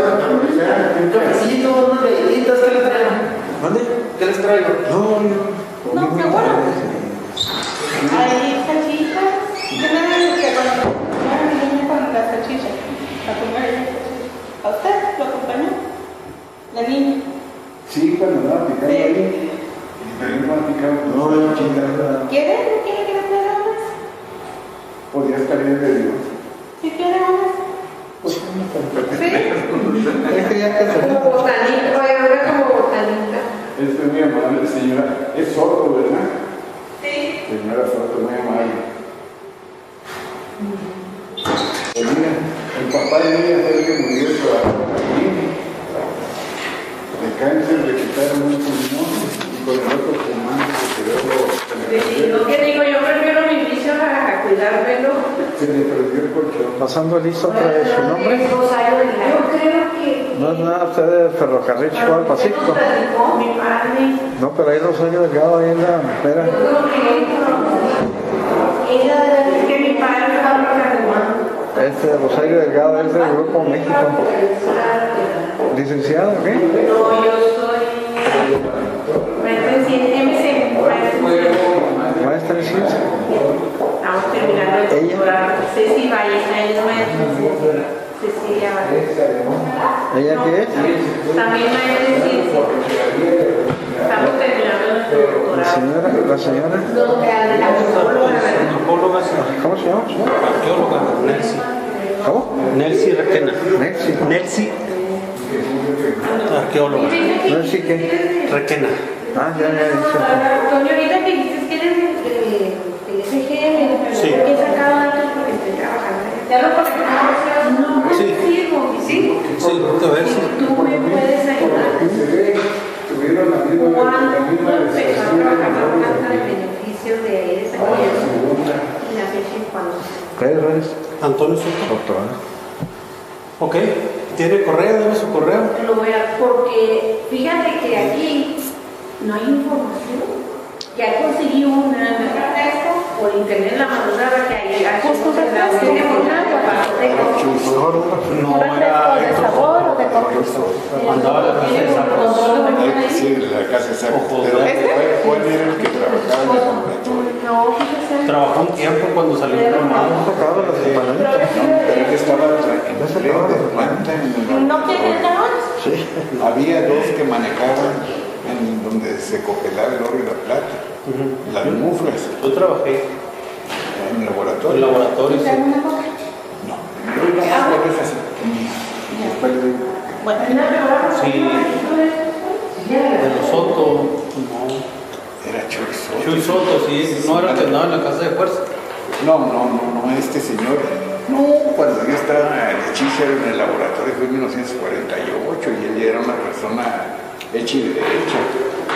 Yo, de hecho, mi papá lo jubilaron y yo estaba estudiando. Entonces le iban a quitar la casa. Entonces tuve que entrar a trabajar. Los dos que trabajaban allá por el 48 en el laboratorio cerquero, personas millones, era Chuy Soto y el otro señor se apellidaba Manquero, pariente de los banqueros de ranchería que tenían, vendían leche, entonces tenían vacas. No, yo duré 2 años en laboratorio. Y me entró lo. No, yo quiero. ¿Quién estaba de jefe en el laboratorio cuando entraste? Cárdenas. Estaba Cárdenas. Roberto Cárdenas. Sí. Roberto Cárdenas. Sí. Ya se había ido Nacho Enríquez. No, Nacho Enríquez todavía estaba ahí. Nacho Enríquez y ¿cómo se llama este otro señor? De que usaba bigotito acá muy cortito. Nacho él estaba en el Plata. No en plata. Este señor, no recuerdo, se peinaba así para atrás, el pelo negro, Enríquez. Nacho. ¿No? Nacho Enríquez Barrera. Y este otro señor, uno vivía ahí por el cine Azteca, por ese lugar. Juan Luna. Juan Luna también, que tenía un Que pique. vivía por el cine Azteca era Héctor García. Y Juanito Luna, de repente se quedaba en lugar de Cárdenas. Tenía un pique. ¿Cómo le decía? Chaparrito, él de lentes, pero blancos. Sí, pues ellos me tocaron cuando entré yo ahí. Sí, dígame el dato. Sí, mira, sabes que como que leí el Servicio Económico Mexicano, ya saqué que producía, cordial, guía, que todo eso. Pero me dio una fecha de que cerró, diferente a un escrito de un estudio que hicieron de la Universidad de Clarísimo. Fui a la escuela de antropología de la calle Limpias. Sí, pues ahí está el A la escuela fui porque me recomendaron de uno que había hecho su tesis de maestría, refiriéndose a las de beneficio. Yo me localizo ahí, en San Antonio. Ahorita me he hecho una carrera. Era mi barrio, ya no recuerdo el nombre. Si ahorita mencionaste San Antonio. San Antonio, sí. Mira. Bueno, No me recuerdo qué es lo que quiero más. Si encuentras más información histórico de la zona, porque estaba pensando yo con el historiador de que está en la mediateca, entonces hay una página que se llama Historia de Chihuahua. Hay unas personas que luego están platicando con ellos, donde, ¿cómo le decían al Chueco? Al Valenzuela. Yo les dije el Chueco Valenzuela. Y tenía otro sobrenombre. Entonces ya estuvimos dialogando y esta maestra también tiene mucha información, a lo mejor por medio de ella también podemos preguntar. Y el Facebook si tiene también y... Facebook no tengo. ¿No tiene? Yo sí tengo una, pero ¿Cómo le decían? ¿El zurdo? No, el chueco. Yo le dije que el chueco. Ella me dice que muy le se pide a la maestra Miller. Jorobado, algo así me dijo. Así, algo así me dijo ella. ¿Dónde está? Acá. Mira. Mira, ahí le puse. Principalmente, pero si consigues algo de lo que todo es bueno. Pues si se cierra la planta de beneficio de San Guillermo, ¿sí es verdad? Supuestamente, antes cuando andaba el gambusino Mariano Valenzuela, decía mi mamá que llegó a pedir dinero a mi tío Toño Pérez, no sé si lo conoció, él fue eléctrico. Ah, tú eres su niño. Allá en los 40. Jesús Soto. Héctor Soto. Héctor David Soto, el ficha era 529. ¿Qué departamento? Casa de Santos.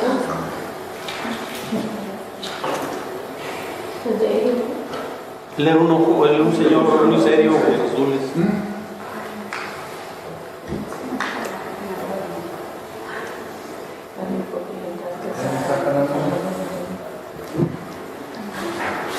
No, ya borré todas las fotos. Bueno,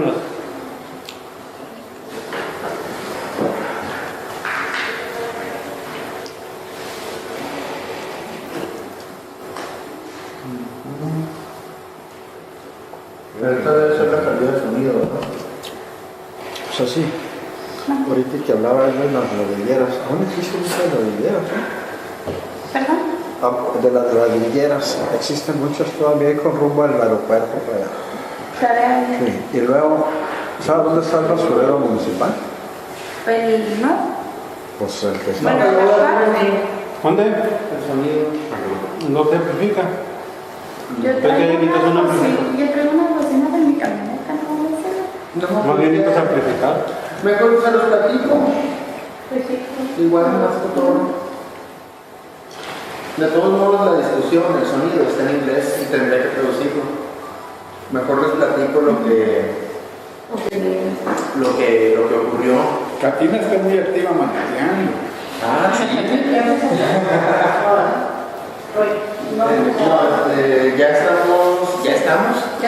Ya estamos todos juntos.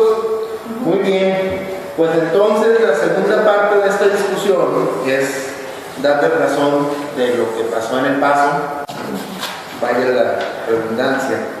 Y pues hicimos una reunión allá, la misma convocatoria con la misma gente, pero pues vinieron mucho menos personas. La primera en llegar fue Catina, amiga aquí de Luis. Le dimos los saludos que le manda Luis, se mostró muy contenta.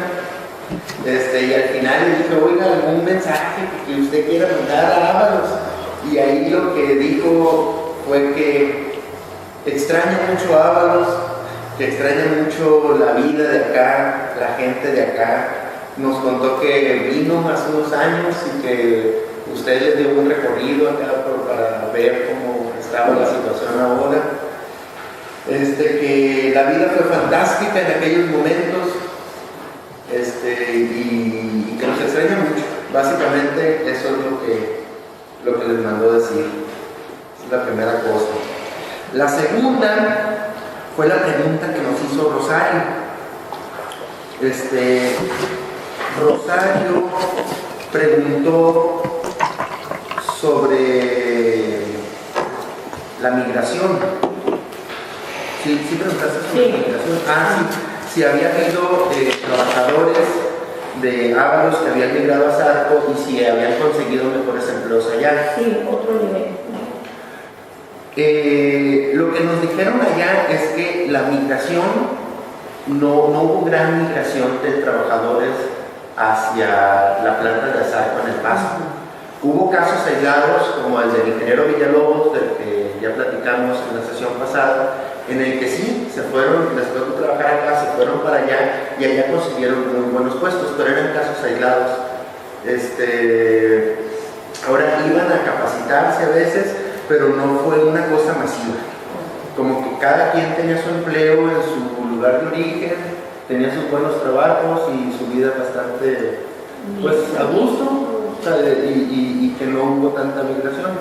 Chris nos mandó comentarios y él piensa también, Rosario, que fueron casos aislados, que por razones legales y políticas, posiblemente hubo otras razones, la gente de Azarco de Ábalos fueron a veces, en ocasiones, a El Paso de entrenamiento, pero regresaban, siempre regresaban aquí a la planta, y que al revés no ocurría. Que también hubo casos en el que sí vinieron a entrenarse aquí, con el ingeniero Rodríguez y con otras personas, vinieron a entrenarse, a aprender los procesos industriales, pero se regresaban a su planta. No es que llegaran aquí y aquí consiguieran chamba, sino que se regresaban. Entonces esa fue más la respuesta que dieron a tu pregunta. Y también preguntaste si había registros de casos médicos en habitantes en las zonas aledañas. Por lo que vimos en la discusión allá en El Paso, y lo que ha visto Cris en su investigación, dice que no hay ese tipo de registros en Estados Unidos que sean públicos, accesibles públicamente, aunque él supone que el Departamento de Salud del Condado del Paso debe tener esa información, sobre todo en casos de envenenamiento de plomo por niños, tanto del lado mexicano como del lado estadounidense, alrededor de la planta.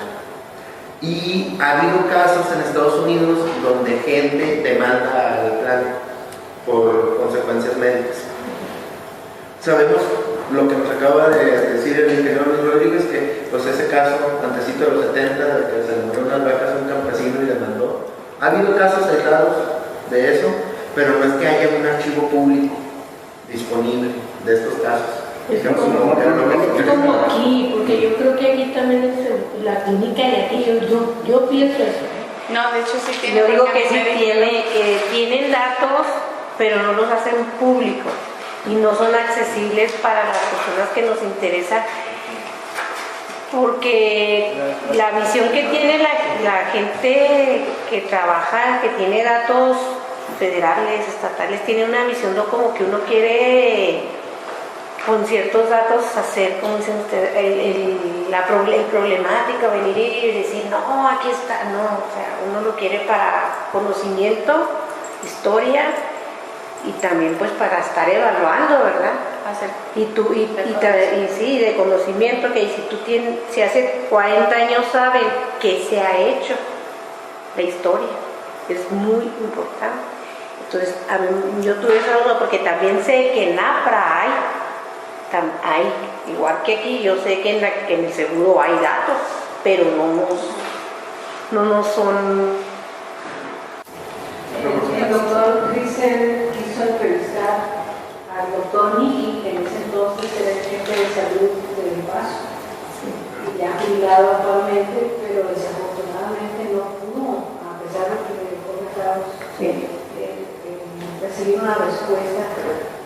Tal vez, como dices tú, si lo sabes, nosotros cuando estuvimos revisando el archivo, encontramos ciertos casos de trabajadores y las cifras estaban altas, pero como lo vimos la vez pasada, ellos seguían trabajando, les daban un tiempo de descanso, pero ellos no sabían sus concentraciones, los trabajadores, sino el personal de confianza y el médico para evaluar si les daban el descanso o los botaban del lugar, ¿verdad? Y volvían a andar perfectamente bien en su área de todo. Pero no vamos a tener un tema maravilloso. Sí, y de la zona habitacional, de los niños, o sea, esa historia, ¿verdad? Para mí se me hace muy interesante saber con el tiempo cuántos abortos, cuántos niños murieron, cuántos nacieron con esquizofrenia, con daños neurológicos, lo que provoca, como estamos viendo, el cadmio también está muy alto y el cadmio a concentraciones mucho menores, porque son 37 partes por millón para una zona residencial máximo, mientras el plomo son 400. Con eso quiero decir, con los números, para que veamos lo fuerte que es ese elemento, lo dañino, en pequeña concentración. Entonces, para nosotros sería fabuloso tener la historia. Sí, de hecho yo aquí hablé con una doctora que está en una de las clínicas de aquí cercanas, creo que hay aquí una, ¿no? Sí, y me estaba comentando que sí tenían registros y que me iba a tratar de apoyar en proporcionármelos. Quedó de entregármelos un día y luego me dijo, ¿sabes qué? No me han autorizado, te los entrego tal día. Y ya después le estuve marcando y nunca me volvió a contestar. ¿No han platicado con Bill? Bill, el señor que estaba el otro día aquí, No. él está haciendo recopilación de todo lo que es la historia aquí de Ábalos. Y muchos documentos se quedaron pues en diferentes áreas, ¿verdad? A lo mejor, por suerte, que los documentos que tenían en el puesto de fábrica los haya recopilado y puedan ustedes ver esos datos que ustedes necesitan. ¿No te acuerdas cómo se llama la doctora? No es María Cristina. No, es Laura Maldonado, creo. Es Maldonado, pero no recuerdo el nombre. A lo mejor por el portal de transparencia la información, sí. Lo que pasa Es que muy cuidada esa información. Y más lo puede decir la doctora, que digo que la información esa de médico es Es que es confidencial y no se, no, legalmente no se debe dar, sino que es encontrársela, no se puede dar dando el nombre de la persona, pero sí decir el centavo número 1, el centavo número 2, o decirnos la media está en 40.940, estaba en 100, en 60 pero de hecho sí hay los datos, vi cuando no los tienen, sino cuando andábamos nosotros en los archivos vimos. Yo me fui a hacer lo de salud, por eso. O sea, quizás lo que hay que buscar es más que datos clínicos, datos epidemiológicos, ¿no? Sí, hacerlo epidemiológico, esos datos, para que se pudiera cuidar no nada más el nombre de los pacientes. Sí, no, sí, es estadística. Sin nombre, o sea, tantos habitantes, porque sí es bueno, porque pues, la historia nos da mucho. Pues como toda la historia que nos han estado ustedes contando. muchas personas sabían. Sí. Muy bien. Entonces, pasamos a la siguiente pregunta. La que hizo aquí el ingeniero Carlos Saldívar.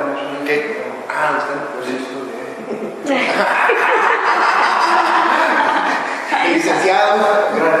Carlos Saldívar. Que coincidió exactamente con la misma pregunta. Yo creo que ni siquiera se pusieron de acuerdo, pero los dos hicieron la misma pregunta de por qué tiraron la tronera en el paso. se copiaron.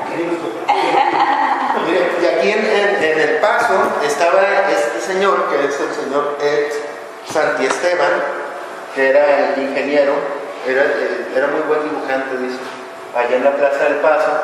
Y también estaba, bueno, pues les digo más o menos quién estaba. Estaba Catina acá, por acá atrás había como un activista que se llama José Escobedo, y acá estaba, José Escobedo estaba acá, y acá enfrente estaba Verónica Carvajal. ¿Se acuerdan que Arturo Limón le mandó saludos? Sí, la abogada.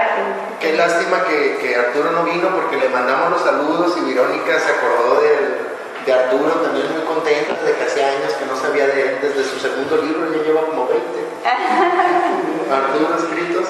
Pues desde su segundo libro no sabía de él, pues allá estaba Verónica y un abogado de allá, Michael White, y nosotros éramos poquitos, fuimos 8 en esa ocasión. Bueno, pues la pregunta esa de por qué tumbaron la tronera, resulta que hubo varias versiones. Santiesteban, el ingeniero, el que estuvo como parte del equipo de remediación, allá sí hubo un proceso de remediación de la planta, y ex trabajadores participaron en el proceso, los invitaron para que asesoraran, y él asesoró a los que hicieron la remediación.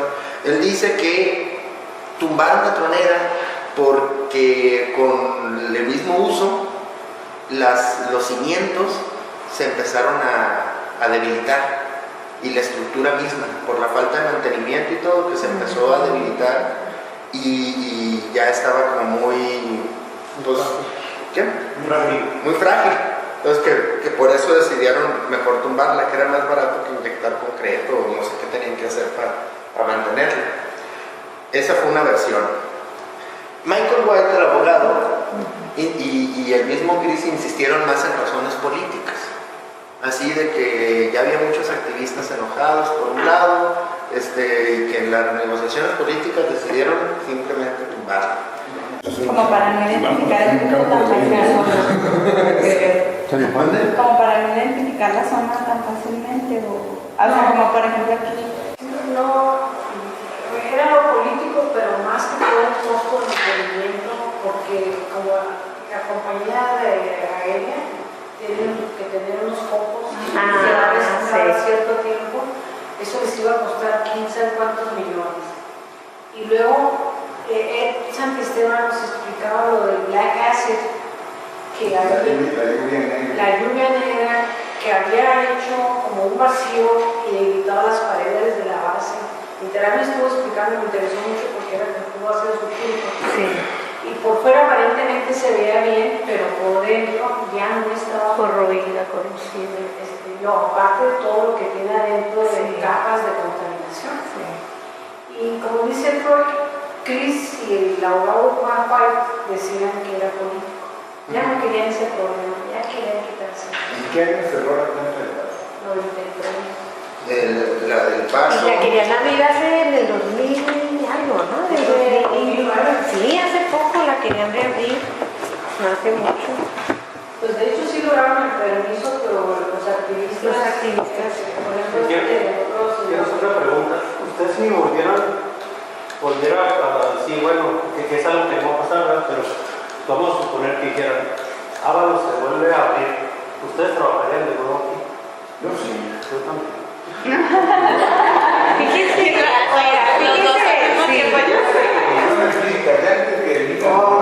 Fíjense, pero fíjese lo que dijo el ingeniero Rodríguez, pero corregirían lo de los jales, pondrían placa de cemento, daría todo eso. Ahora, ¿cómo se mentaliza?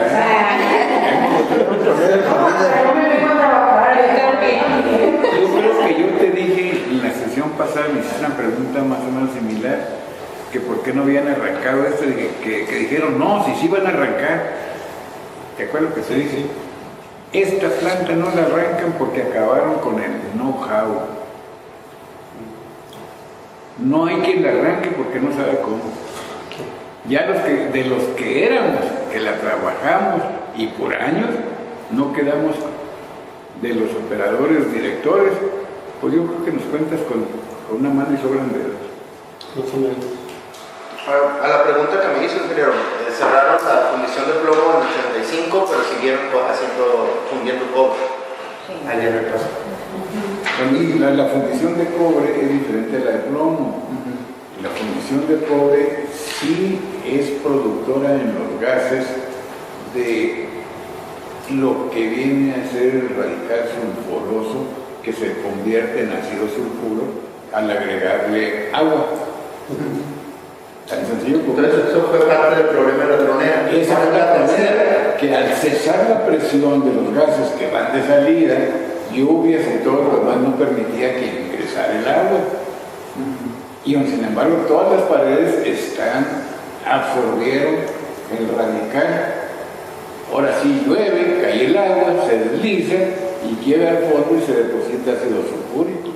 Y el ácido sulfúrico le da en la torre a todo. Pues eso es lo que nos explicó Santi Esteban.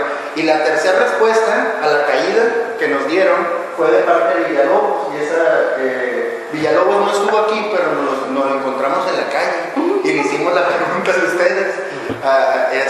Y lo que él nos dijo es por los costos de mantenimiento. Dice, mantener una tronera no es nada más tenerla porque es bonita. Hay que darle mantenimiento para lo de las lluvias, hay que ponerle focos, iluminación, cambiar los focos de vez en vez. tener iluminación hasta mero arriba para cumplir con las normas aeronáuticas. Entonces, todo eso es dinero. Entonces, cuando evaluaron el mantenerla o el tumbarla, vieron que era mucho más viable ya tirarla, porque ya no iba a ser funcional para ninguna otra cosa. Y entonces decidieron, por asunto de costos y de cumplir con las normas, el tirarla. Eso fue la respuesta que nos dio Villalobos. Ya viéndola desde ese punto, nada remoto es. Esta tiene es otro tipo de construcción diferente a la chimenea del Paso, porque ya la del Paso, si mal no me recuerdo, ya la última fue vaciada. A base de concreto subían los moldes y era vaciado. Y estas acá no son ladrillos especiales, con un espesor de 1 metro en toda la circunferencia. De hecho, Ernesto Martínez nos contó que la persona que subía aquí a la tronera a cambiar los focos y a los de mantenimiento, que se podía acostar, que medía como 1,70 y que se podía acostar de tan ancho que está el muro de la tronera. Entonces puede ser diferente. Dígame, don Carlos, ¿qué Carlos? El señor licenciado Carlos Oliva. Ahorita Chihuahua es una ciudad muy contaminante. No, todo acá, que los metales. Estaba diciendo ahorita de los basureros que están ahí, ¿no? Las ladrilleras que todavía existen. Y lo peor contaminante en la mera ciudad de Chihuahua. Pregúntame qué es, pregúntame, cabrón. Los carros chuecos murosos que no traen placas, que van a traer, cuidado, ¿verdad? Y así está Chihuahua, por favor, ahí, sin toda la ecología que andan ustedes, qué bonito sería que abarcar, no nomás la mina, las contaminantes. Es tan extenso. Oiga, nosotros no nos interesa nomás la ecología. No. Y nos interesa la historia de la planta en general, a nosotros. Lo social. Pero necesitamos escuchar todas las versiones. De ecología, yo creo que es, no participamos nosotros directamente y con esa intención. Era una materia secundaria y eventualmente se tocaba. La seguridad sí, que será 24 horas a diario. Y de hecho, don Carlos, licenciado Saldívar, no, por eso es que les estaba contando la tronera de allá, pues más que no está bonito el tema de... No, es que hace mucho rato quería decirme de eso. Okay. Por ejemplo, la del agua, el pozo, que decía Luis. Esa vino un americano, mire, no sé si viste la historia cómo encontró el pozo con un aparato, un equipo. Aquí está el agua. Y por años y años y años venía gente de Chihuahua a llevarse garrafones de agua sin tratamiento directo, ahí la tomábamos nosotros. La que decía Luis ahorita de la Tabasco y todo eso, ya arreglada, se usaba para lo que dijo, pero también para regar los jardines. Pues es agua tratada, la trataban, le ponían algún químico en aquel entonces, pero era de uso. La tubería era parte del agua potable, sí. Y los ríos y todo tenían su identificación para que los niños no tomaran de agua. Si quieres, seguimos con discusiones que no son de ecología y luego regresamos a ese tema. Porque, mire, es que la siguiente pregunta la que hizo Nelsi no era de ecología, era sobre la vida de los trabajadores. Social. Nelsi tiene como la vida de los trabajadores. Lo que Nelsi preguntó es a qué se dedicaron los extrabajadores de la planta una vez que cerró la planta. Entonces, lo que contestaron allá de lo de El Paso, los que dieron respuesta fue Escobedo, José Escobedo, el de Acón. Aquí no se ve porque estaba detrás de Catina, pero ahorita salimos a ver. ¿Qué dijo? Lo que dijo es que no fue una vida fácil, que si piensan que allá estaban como muy a gusto, muy tranquilo y que les llovía el dinero, que no es cierto, que no fue fácil cuando cerró la planta para ellos conseguir trabajo, y se fueron acomodando poco a poco, que fue todo un proceso. el asunto. Y también Ed Santiesteban me dio otra respuesta a lo del trabajo de después. Me dijo que él sí consiguió trabajo después. Él no dijo que fuera fácil, pero que sí consiguió trabajo después como consultor. La vida que él agarró fue de consultor. Usted es el ingeniero González. Bienvenido, él es nuestro anfitrión aquí, él es el jefe aquí de... Gracias, ya tenemos ¿Cuáles son las cervezas que usted es el ecónomo? Soy el presidente de la Reforestación Urbana. Soy la Reforestación, mucho gusto. Y estamos aquí en esta Reforestación Ambiental, aquí por parte de la Secretaría de Desarrollo Urbano y Ecología.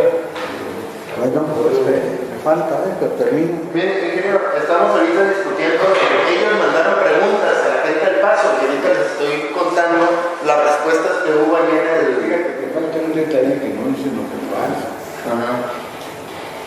No fue tan fácil la transición de vida de ser empleado del parque a mujer. Los señores de aquí, de acuerdo con la ley federal de trabajo, a la hora que esto cerró, se les liquidó su tiempo. Y en Estados Unidos eso no existe. Allá ve y cobra tu cheque y bye bye.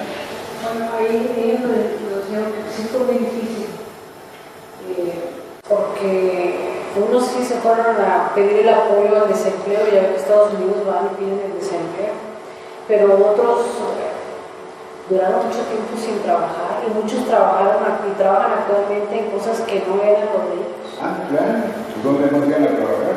No había otra Pero sí, hubo otra revolución en el Paso. Estaba la American Messi y estaba la Red Dodge. Como que ya no.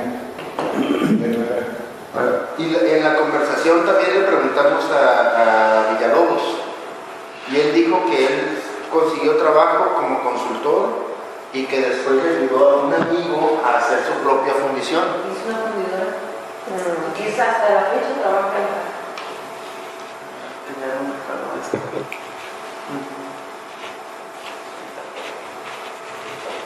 Sí, es el Santi Esteban. Entonces eso es lo que nos dijo Villalobos. No, él es Santi Esteban.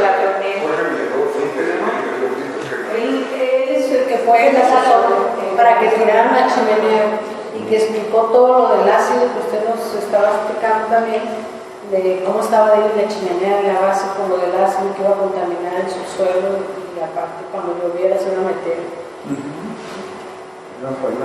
Él sí consiguió trabajo.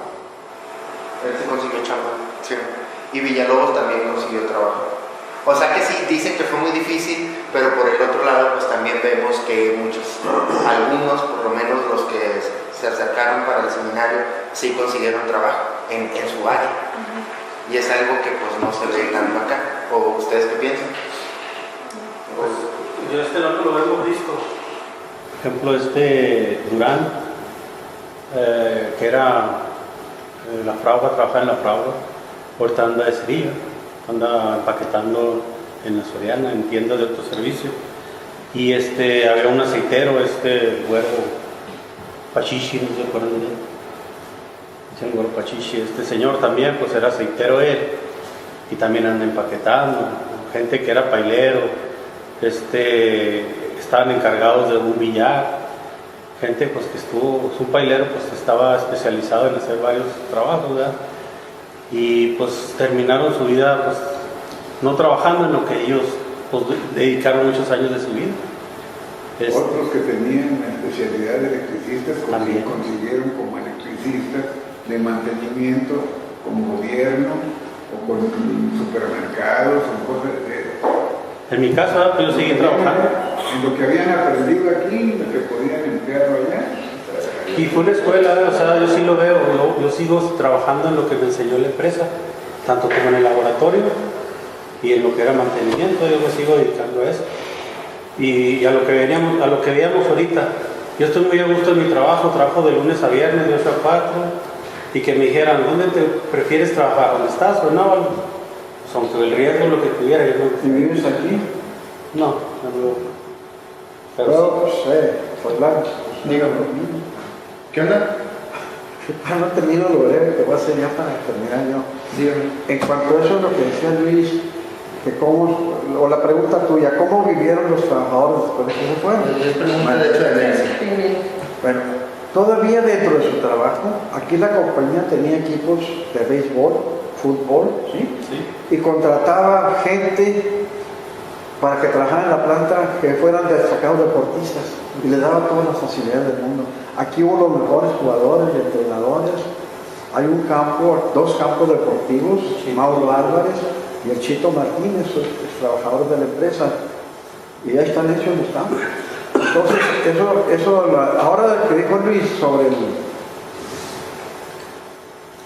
el retiro, un gran porcentaje de los trabajadores tenían su casa comprada por la empresa como promesa de venta, con un día por semana hasta que pagaran sus vacaciones 15 días y la empresa les paga otros 15 días.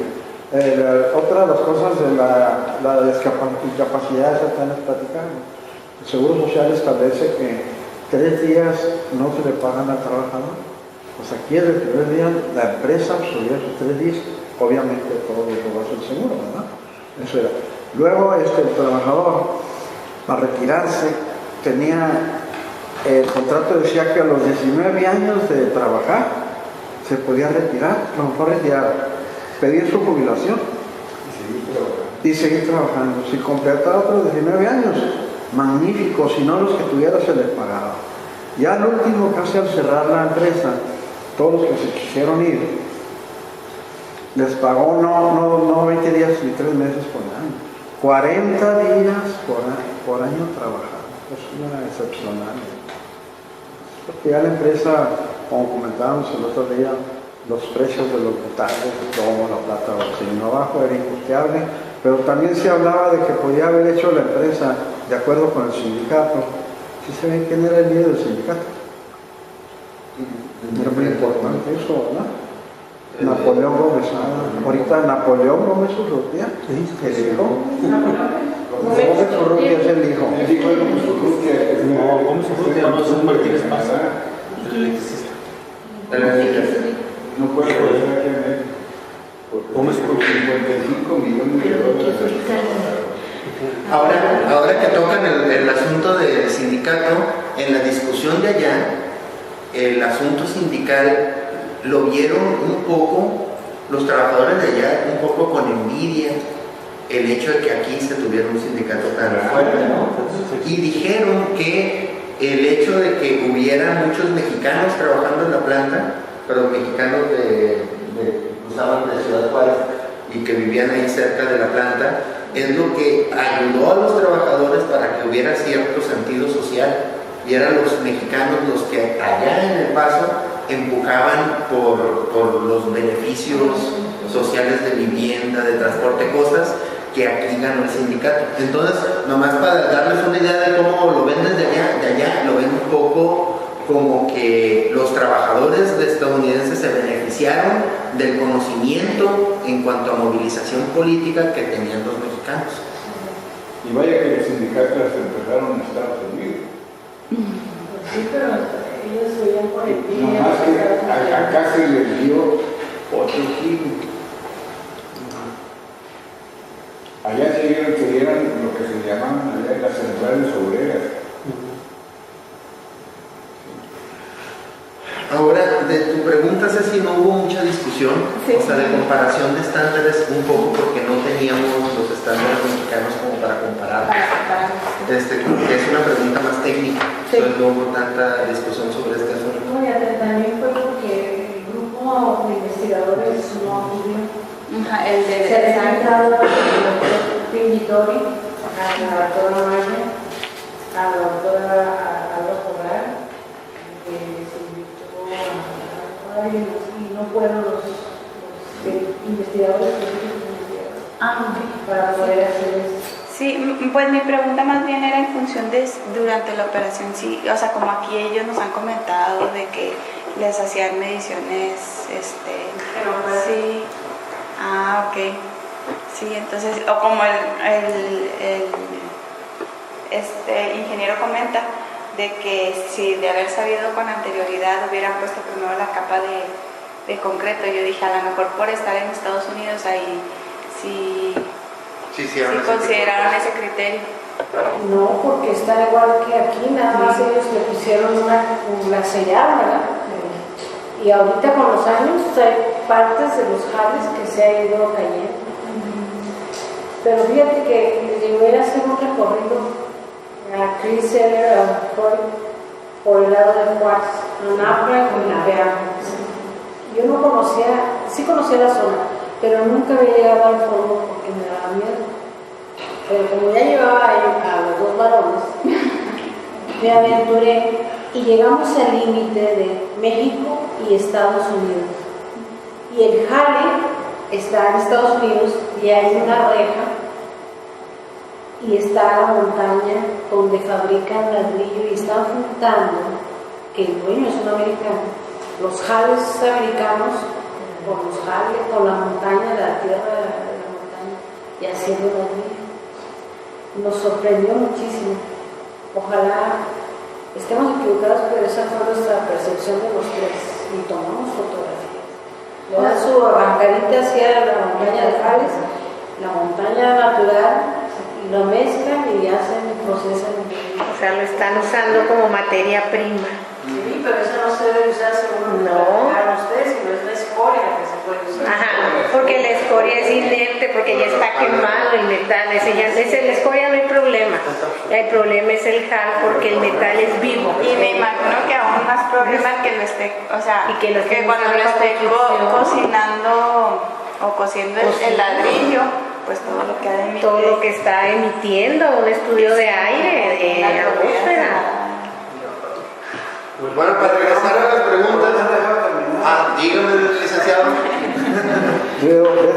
Volviendo otra vez a eso de qué han hecho los trabajadores después de que terminaran, ya te comentaba, yo ya les comentaba, aún estando aquí, pues están los campos deportivos, las facilidades que da la empresa, ¿no? Y el líder aquellos, el máximo líder ahorita que mencionó Luis, era el señor Napoleón Gómez Ada. Y pues era un trabajador en Monterrey, ¿no? Más que muy astuto, ¿verdad? Y el hijo sí era licenciado, Gómez Urrutia, que está en Canadá, porque el Grupo México, o sea, el señor Larrea, otorgó $55 millones por un movimiento que hizo en Cananea y se lo depositó a Scotiabank para que se repartiera a un número grande de trabajadores, ¿verdad? Que estaban involucrados. Pues eso no sé qué tranzas hizo Gómez Urrutia, que se quedó con los $55 millones. Eso es tan importante del sindicato, pues todo eso, ¿verdad? Y la empresa, pues con sus agravantes, lo que sea, pero había muy buenas relaciones empresa y cada año se revisaba el contrato, una vez nada más el salario y cada 2 años completo el contrato. Todas las facilidades del mundo se les daban, hoteles allá, y lo que fuera, ¿no? Había buena relación. Sí, no, pero eso fue durante el momento en que estaba funcionando la empresa. Yo creo que la pregunta en él sí era, ya que cerró la empresa, ¿qué hicieron después?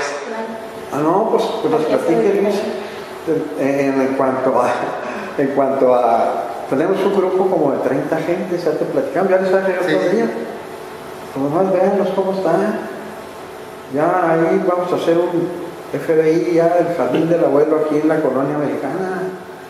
Sí saben que están haciendo ya oficinas, va a haber mucho mejoramiento en la colonia. Sí. Pues no está tan grave la cosa, ¿no? No, ustedes qué están haciendo, los ex trabajadores. ¿Qué hacen los ex trabajadores? ¿Qué hacen? ¿O qué hicieron? ¿Qué chambas consiguieron? Los ex trabajadores. Vamos el domingo allá frente de catedral, ¿verdad? Sí. Ahí es un grupo de ex trabajadores que no se preocupan, tienen su casa. Ahorita fui yo a traer un disco con Noel López que vino el otro día. El disco ese que íbamos a escuchar qué bonito dice de ahora, ahí está, lo dibuja todo el cantante. Vive en una colonia, acá en la colonia Dale, una casa toda baja. Allá ¿dónde está el Tecnológico de Chihuahua? Ahí por está el DIF, por la Arena Tecnológico y División del Norte, allá ante la Nacional de la empresa, se hizo una colonia ahí también. más favorecido el trabajador que el que el empleado. Hay que hacer una separación. Eso. Los empleados eran los que eran empleados de confianza.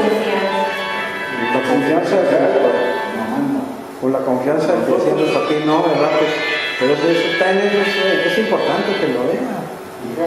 No, de lo comenzado era lo máximo. Teníamos un director administrativo a nivel nacional que se llama Camino Páez, ahorita tendríamos, ya falleció unos 86 años, pero se llevaba manejaba muy bien las relaciones laborales con el mero jefe. Les decía yo ahorita que en aquel entonces, 93-94, que cerró la planta, hubo la idea de que tenía 1000 trabajadores, número redondo, ¿verdad? Que con 500 trabajadores, eliminando todo para mermar o suavizar la baja de voluntarios, pudiera haber habido una negociación para que con 500 trabajadores, en vez de 1000, podía seguir trabajando la planta. Una revisión de contratos y todo eso. Pero hay altos niveles de... Pues ahí está, Gómez Urrutia, se encargo. Tiene muchos años ya de estar con órdenes de pensiones, nada más que pues, el dinero, ¿verdad? Bueno, entonces ya vamos terminando con esto de las preguntas.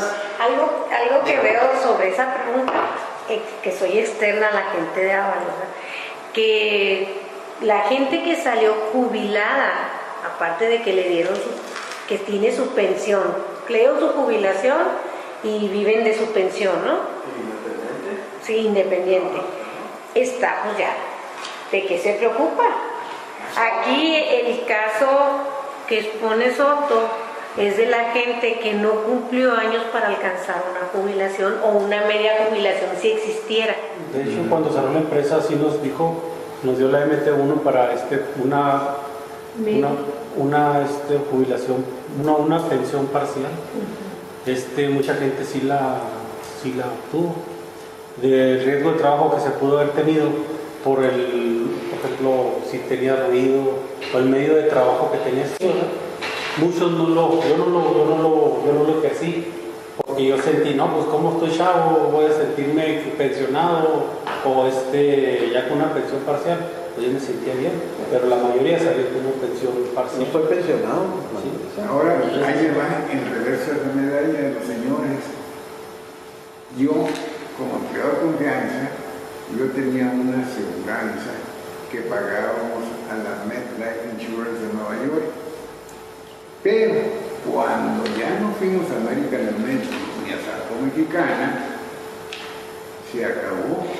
Entonces, por instancias de don Jorge Larrea, a los que teníamos un fondo supuesto de pensión para nuestra vejez, nos regresaron los que habíamos aportado. Y entonces dijo, para ustedes, el que complete 25 años de servicio, que ya lo teníamos prácticamente, 65 de edad, se va a jubilar con el 90% del neto de su salario actual. En la siguiente forma, lo que les corresponda por parte del Seguro Social, y como va a estar poco, nosotros, compañía, le vamos a completar el 90%. Que haga daño, ¿verdad? En ese entonces yo traía $1,800 de salario mensual. Estoy hablando de 1988. Pero me agarré el Seguro Social, me dictamina que había sufrido en 1980 operación de corazón abierto, pues ahí lo van a matar. Y me invalida. A la fecha, el seguro de invalidez que disfruto yo, por eso me rotan los agarres. La pensión. La pensión, son 2,700 pesos mensuales. Y de la compañía, ¿a usted le dan algo? No, a mí me dan menos. La compañía dijo, como dijo Ponce Pilatos, lavaba y en 80 hermanos mías. Sechi. Usted al momento de salir, pues sí tuvo bastante, y ya la administración, pero ya quedándose con su pura jubilación o su pensión, pues es muy baja. No tenía... Para el nivel que tenía No de... salieron por la operación y desde... No, pero dice que el seguro. O sea, lo interesante es que no importa cuál fue el puesto que ellos tuvieron dentro de la planta, que sucedía exactamente igual si eras un obrero en no sé dónde, que si eras...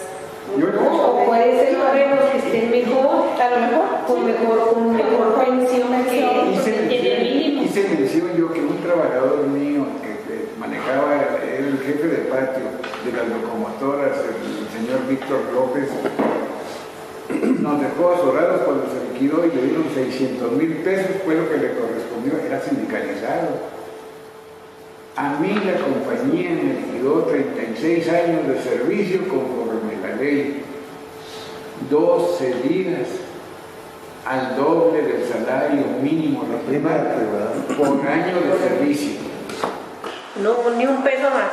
No, y eso equivalió a 7,000 pesos. A mí en el 93 me dieron 800,000 pesos de cierre de planta. Que si hubiera yo sido sindicalizado y me hubiera visto en esas condiciones y con el salario que yo tenía, métale mucho. Bueno, ahora una pregunta, Nelson, antes para ir concluyendo las preguntas. Vamos mañana. Le seguimos.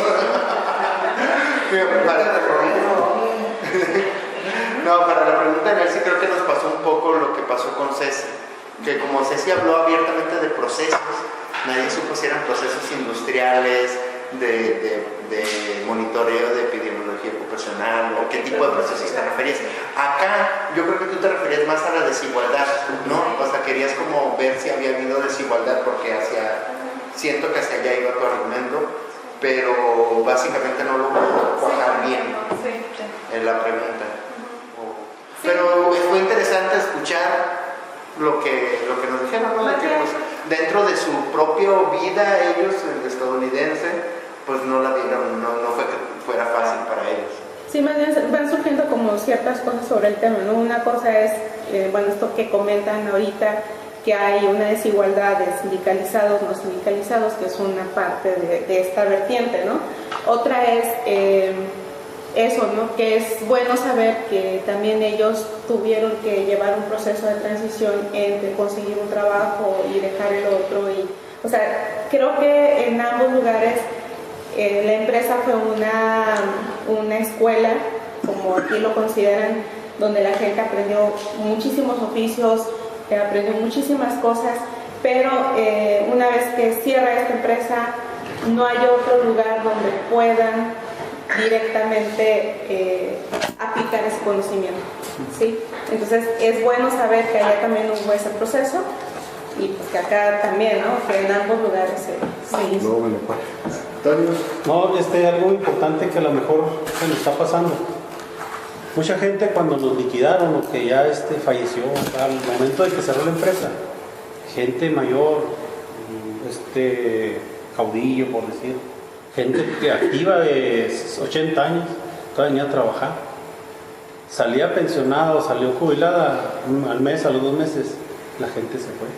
Después de que cerró la empresa, porque la empresa también le servía como una especie de estar vivos a la gente. Era un tónico. Era un tónico. O sea, seguirá viniendo ya la empresa cerrada. Ya, hasta de tristeza o de la misma, los días, la nostalgia o de que ellos tenían ya una forma de vida diaria, ¿verdad? De que ellos venían a trabajar, saludaban a la gente, se acabó eso y mucha gente sí falleció. Yo tengo una pregunta para Antonio. Es que ahorita que comentó que tiene un trabajo de lunes a viernes, de 8 a 4, o sea, digamos que es un trabajo pues, relativamente cómodo, me queda la duda en qué hace la diferencia, porque es un trabajo cómodo, a decir yo preferiría trabajar acá en Ábalos. Mira, pues ganaba uno lo que quería, para empezar. Yo creo 4 o 5 veces más de lo que se gana aquí. Dependiendo del área donde trabajaba, en el tiempo que trabajaba. Sí, pues yo estuve en mantenimiento, ¿verdad? Y en mantenimiento pues casi todos los días había tiempo extra. Había amanecidas, las amanecidas Eran 5 días te pagan 5 días por 24 horas, lo descansabas al día siguiente. Hay veces que apenas te estás acostando y vengas a trabajar otra vez. Entonces, por la prestación que tenías. Esa es una, sí. Y la otra es por el ambiente de trabajo, ¿verdad? Pues yo conocía a toda la gente, la mayoría de la gente por un 95%, y éramos como una hermandad, o sea, éramos una familia. Y eso lo extraño, ya todas las veces que estoy acostado y me acuerdo o siento el ruido de la planta. O sea, es la una mente era muy nostalgia. agradable. Era muy peligroso, ¿verdad? Porque sabías que entrabas, pero no sabías si ibas a salir. Traías puesta la camiseta. Sí, eso. Entonces ahí, pero no era tanto en función de la empresa, sino era de la gente que, o sea, que... Todo eso se relacionaba, todo se unía. Ujú. Él dijo esa cosa que ahorita el trabajo y todo, yo te dije que yo ahorita volví a trabajar. Otra de las diferencias, el señor, si se pasaban 10 minutos fracción de hora, era tiempo extra, Así es. y fracción de hora era una hora adicional, ¿cierto? Sí. Nosotros, en el nivel nuestro, no había tiempo extra. Y te digo que yo duré 72 horas sin salir de la planta. ¿En serio? A mí me operaron no por el gas, no por el plomo, no por nada. Por manejar la empresa, lo que me correspondía a mí como negocio propio. Ese estrés lo pagué con 2 cirugías cardíacas de corazón abierto y otra después nomás por la arteria, otro catéter. Trabajabas de las 5 de la... Tú salieras al cuarto para las 5 y te quedabas de las 5, cuarto para las 5 a las 7 y cuarto, ya te pagan un día más. Era una... Y nosotros, yo entraba a las 6:30 de la mañana, sabía la hora que entraba, pero nunca sabía qué hora salía. Y no le pagaban tiempo extra por ser Absolutamente nada. Pero los llevaban ganando en dólares. Pero, ¿qué teníamos nosotros en defensa, si tú quieres, mientras ganamos dólares? Las devaluaciones para nosotros era un aumento automático sin meter la mano. Hasta 1972, vuelvo a decir, en que dejamos de ser americanos, nos fijaron los salarios en pesos y si acabó te quería. A bailar con lo que traías y ruega de Dios a ver para cuándo te llegue el aumento. Pero mira una comparación de sueldos. Yo salí estudiando del Colegio Palmón, aquí no sé si se conocen. Yo estudié carrera en inglés, secretario ejecutivo contador. Y siempre busqué trabajo donde se hablara inglés. Y total que vine a ver aquí a la edad de... Les enseñé un retrato de cuando yo entré a trabajar. Cuando tenía yo 24 años, en el 59. Y después de 30 años de trabajar, mire cómo estoy. Todo fregado. No, pero mira, eso que dice Luis es muy verdadero. Los americanos sí tenían su manera de ser, pero yo cuando salí del Palmón empecé ganando 750 pesos diarios en turnos en un hotel, el Hotel Hilton. Ustedes están muy jovencitas, ¿no? Pero sí yo sí he escuchado hablar de mis padres, mis padres son los que me platicaban del Hotel Hilton. Pues nosotros lo conocemos muy bien. Vamos,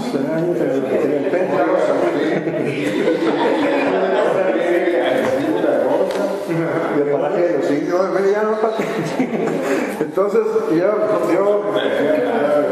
yo traté a muchas personas que llegaban al hotel, entre muchos americanos, y uno de ellos le dio una vez su tarjeta, vea ya a Sarco para que te hagan una solicitud, y no, pues vine, les traje la tarjetita y sí, aquí déjame, por ahí quedó. Pero se me ocurrió volver unos 2 o 3 meses. Me dijeron, él lo conoció, Rodolfo Uranga, ¿te acuerdas? Un rico de aquí. Salía él y yo me quedé en su lugar. Pero en ese entonces la empresa no contrataba muchachas.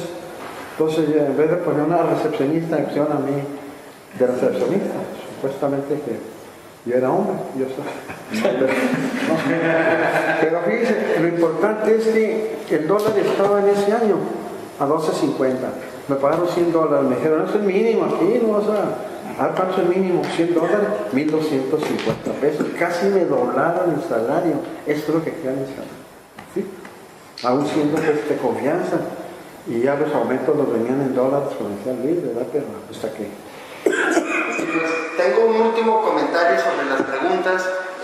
Anónimo 1, que le puse 1, pues no puso su nombre, preguntó si había resultados de vigilancia epidemiológica ocupacional, plomo en aire, niveles de plomo en los trabajadores, supongo que en sangre, según área de trabajo, dividí en área de trabajo. Y lo que sabemos de allá del Paso es que la empresa tenía esta información, pero cuando cerraron la destruyeron. Y se sabe que existió la información porque hay registros fragmentados en los archivos federales. También preguntó si la empresa participó en las medidas de remediación en El Paso. Y no, la empresa no participó directamente, sino que se formó un proyecto independiente de la empresa en que participaron ex trabajadores, que se llamaba Proyecto Navigator. Y pues la empresa sí puso gente, ingenieros que conocían el trabajo en la planta, habían trabajado en la planta, y ellos ayudaron en el proyecto Navigator, como el señor Santillán, sí.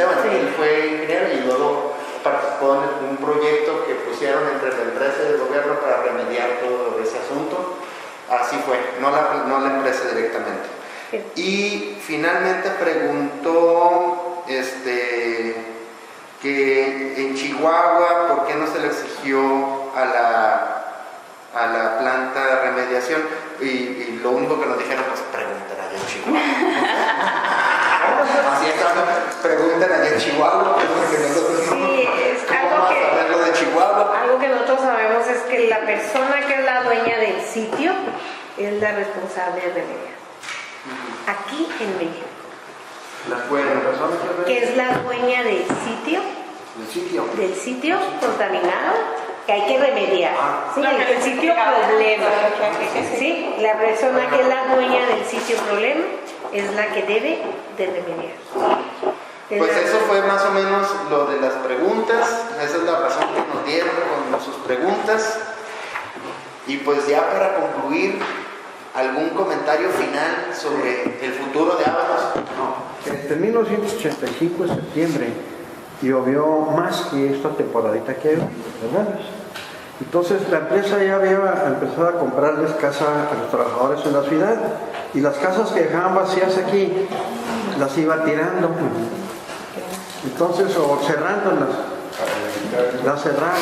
Entonces cuando vino en el 85, llovió 13 días consecutivos, abrió casas, mandó a abrir las casas para que la gente de Villa Juárez ¿se acuerdan? Vinieran a vivir a las casas de Ábalos. Ahora bien, aquí viven todavía personas que fueron trabajadores de Ábalos, pero hay muchos que no tuvieron nada que ver con la empresa. Y estaban con la esperanza de que un día les dejen. Mándeme. Aquí están. Y hay unas casas, pues le va a costar, que las arreglan bonito. El trabajador aún viviendo aquí, pues estiman ellos todo el poblado, pero hay muchos que no tuvieron nada que hacer, no pagan nada, y con la esperanza de que el gobierno algún día se las deje. Yo les voy a preguntar, si me permite. Adelante, por favor. Aquí estaba el teatro de Ábalos de la empresa, lo que es ahora lo que arregló el gobierno del Estado. No, esto que arregló era el salón de actos del mismo sindicato. Enseguida de la entrada para automóviles a la planta estaba el comedor, y después del comedor estaba el cine de Ábalos. Pero antes no, este nunca fue cine. No. Este fue donde salón de actos del sindicato. Aquí tenía su sesión, y en caso de una votación, donde que el otro se juntaban allá, y allá se leían las actas. Ya lo conocieron, ¿sí? Ya lo conocieron. ¿Ya han entrado ustedes? Sí, cómo no. Querido gobernador, ya le metí 13 millones, ¿no? Aquí no sé exactamente yo cuánto me metieron. Yo realmente estoy desde un año. Bueno, yo empecé nuevo, estando nuevo aquí, pero la verdad no sé. Creo que por los ustedes tengo entendido de Semarnat. Y no sé quién les ayudó. ¿Quién les ayudó de Europa en un fondo también? También en un fondo. No, fue lo que les traje el otro día. Bueno, Pero aquí, Uno ha habido. la base de esto es dar talleres y cursos de ecología. O sea, el cuidado del agua, el cuidado de la luz, el cuidado de la reforestación, de los árboles, que es tan importante, y le enseñamos a los niños. O ayer hubo un taller aquí para todos los profesores, aquí en este mismo, que vinieron con unos 20 profesores, 60. Entonces, profesores aquí en la ciudad de Chihuahua. Y han venido de fuera también del estado, pues. Se hizo también CIMAD, ¿ustedes están en CIMAD? Sí. Se hizo el congreso de CIMAD, ¿no vinieron ustedes? Estábamos en España, estábamos en España. ¿Quién las ve? Dijo, vale, precioso hombre, ¿qué pasa? Mucho les hago allá. Pero, ¿sabes? En 1905.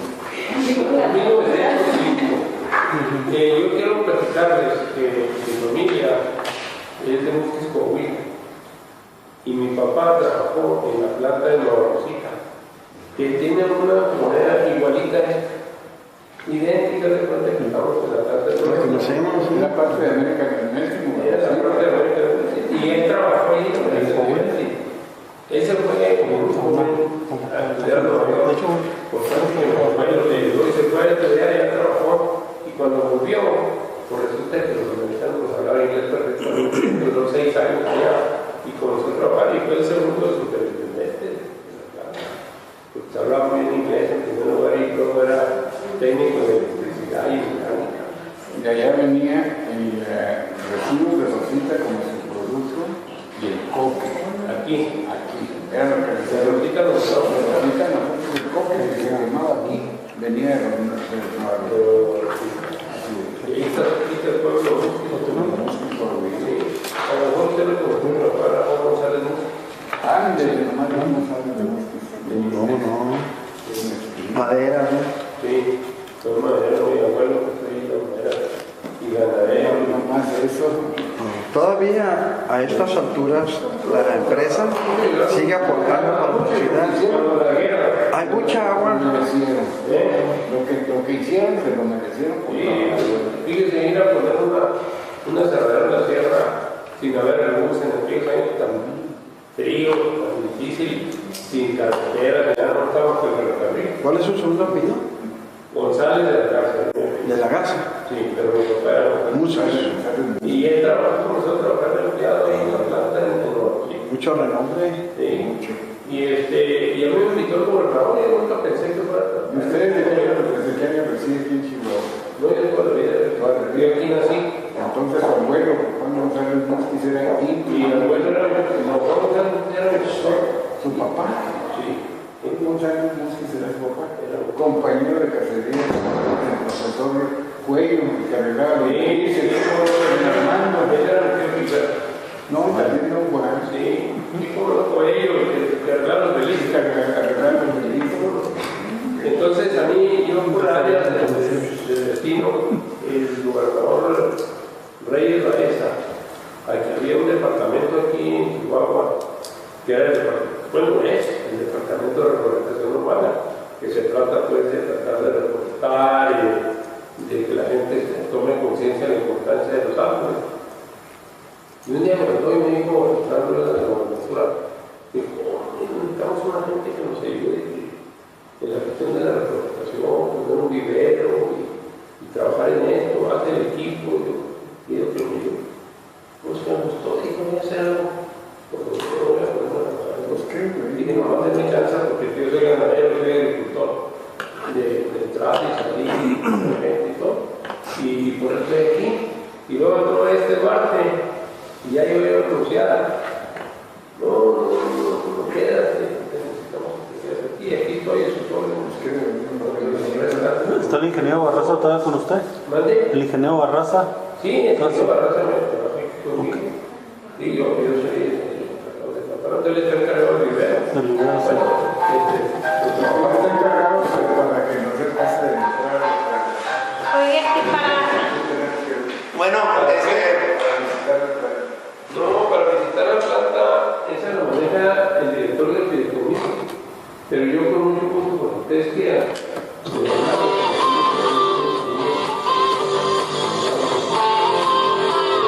que tiene demostrado eso.